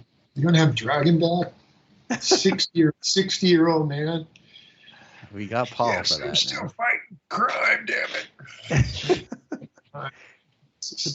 The people who I guess ask Paul's that, not. they can't be. They got to be lapsed fans. They can't be readers. I don't know. It just seems like that's so different from what the book actually has to offer. Who was it who said? Somebody told me we were doing the daily reread, and the one guy's like, "Well, I was mad because this for me was when my ideal version of the book ended." And I was like, "You really wanted to like just read years and years and years of him as a cop?" And they were like, "Yeah." And I was like, "You don't think that'd be boring eventually?" Well, it's crazy. Like Malcolm's been the lead of the book almost for his like 75 issues, almost, right? At this point, a long time, or close to it. Like almost the first run of the Image. Because I thought that he was the lead character before that. And then Eric Stevenson was like, you never really made it a point that he was the lead character. But I was like, oh, I kind of thought he was. You should do a cover where he's the lead character. I'm like, oh, okay, I'll do a cover where he's the lead character. But if I'm going to do that, I better do a couple issues that have the other dragon in it, just so it feels like a transition. Like switch. So, which is why I ended up doing all that dragon and space crap. Because I gotta show the other dragon doing something, so that when it turns back to Malcolm, like, all right. So like, when was I gotta look at some covers here. Malcolm was basically the main character since Dragon got his brains eaten, right? That's how it felt to me. But I was thinking doing of the like reread. I'm thinking of the cover where it's like the first issue in a brand new direction or whatever, like the Kirby pose cover. Yeah, that's the one where it's like, okay, it's going to be real official for sure. But yeah, like what was it? Guys, I got to go 190 something. Look at all the covers because I don't remember all these covers off the top of my head. So lame. Well, there is 265 of them, so yeah, there's 190, 193. I can't even remember like 3 covers back. Oh yeah, Paul Dragon was on a couple covers. Oh, shit. 193 was the first issue in A Bold New Direction. 193. Yep. 193, but Malcolm. Yeah, like once. Pretty much since 150, it's been Malcolm's. Yeah, 193 is where you change the logo, but yeah Malcolm's been predominant since like back in Blue. But like Dragon dies again in 150, where Overlord blows him away, right? Yeah, and then they have to put him back together again, and then Dragon's the Venom Dragon for a little while. Yeah. And then, I guess 193 is just like he's out, like it's, like you said, it was just kind of like a clear signal, like this is Malcolm's book, and that's why I think of it that way. But when there's all the Emperor Curse stuff, it's like Dragon's the bad guy in those. Yeah, right. And the virus stuff where it was like that's not really Dragon. Right. It's like it's a virus. Then we get Malcolm and Wildstar and all that stuff. So I was like, this is Malcolm's book, and then Eric's like, dude, like, all right. I see it was a good call, at least for like sales or trying to bring in some more readers to the book. I mean, it's like, let's give him his own, Malcolm oriented logo and do that Letterman style logo for a little while. And then eventually it's like, all right, I got to give him his real logo back. It's always cool, though, that he got feels like real comics. Like he got a different logo for a period. I mean, it is real comics, but it feels like old school comics, like where, all right, we're going to give Hulk this different logo of Thor or whatever, but then we're going to go back. Or yeah, I mean, and then doing the Welcome to Toronto, and now I'm doing the Welcome to San Francisco. Be able to kind of do that as a recurring theme there. The other thing that blew my mind as I was kind of researching and looking up things to talk to you about is that the kids are like, I think they're 6 or 7 now, which is I think the same age as Malcolm on the 101 cover, where he's like kicking max damage in the nuts or something. I forget what the cover. The cover is him kicking max damage, but it was like, to me, felt like the kind of first, like, Malcolm was kind of out of the picture, and then it's like, oh, now he's like becoming part of the book as a character, and it's like, wow, this is the same age as like the kids are now. It's like, it's just hard to believe that they're already that age. Almost 8. They'll be 8 in September. Yeah, so, and it's like that's like, and Maddie starts kindergarten in September. Oh, no. So they were sitting there going, "Oh, if we're gonna move, we should move, so that Maddie's starting a new school with new kids and blah blah blah. So she's starting fresh." It's just the kids are looking like purple flannel Malcolm now. They're getting to that age. It's pretty neat. Yeah. And then now it's like, okay, we got to start working on those personalities a little more, so we get a little more of a sense of, okay, well, who's Jackson as opposed to what's Tyrone, what's he into, what's he all about, and all this other stuff get there. They're like Ninja Turtles. Well, yeah, you got it. Right now, it's sort of like Amy's the only one who really stands out as her own person. Yeah, she's like the leader. She's kind of distinguished herself by befriending a giant tiger. She's pretty fearless. You've given Tyrone some moments where he's seems to be mechanically inclined. Yeah, he's a little more of that. And then I can't talk about Jackson because that issue's not out yet. But he starts going off in his own little. Cool. It'll be really cool to see. So, and Maddie's lightning powers. So yeah, Maddie has lightning powers. So basically what I wanted to be able to have a girl dragon that was beefy like Malcolm and a girl dragon that was skinny like Maxine. Oh, that's cool. Days. So like when they flourish eventually and become their own, something, then it's like, all right, can be a real visual distinction. Oh, that's awesome. Now all we need is Fonte to sprinkle some magic dust and make him grow up real fast in 2 issues. No, I'm just kidding. It was such a cheating thing. Just like, let's do this. Toss them into Dimension X for 10 years. We'll get back to them when they're adults. Yeah, that was another, like, just me being a lazy guy. Like, I don't want to do that long, difficult raising children thing. So let me just sidestep that by doing this little sleight of hand. We've got Michael Jackson's son in there too, or someone's hand came up out of that grave that could possibly another dragon child in Dimension X. Yeah, there you go.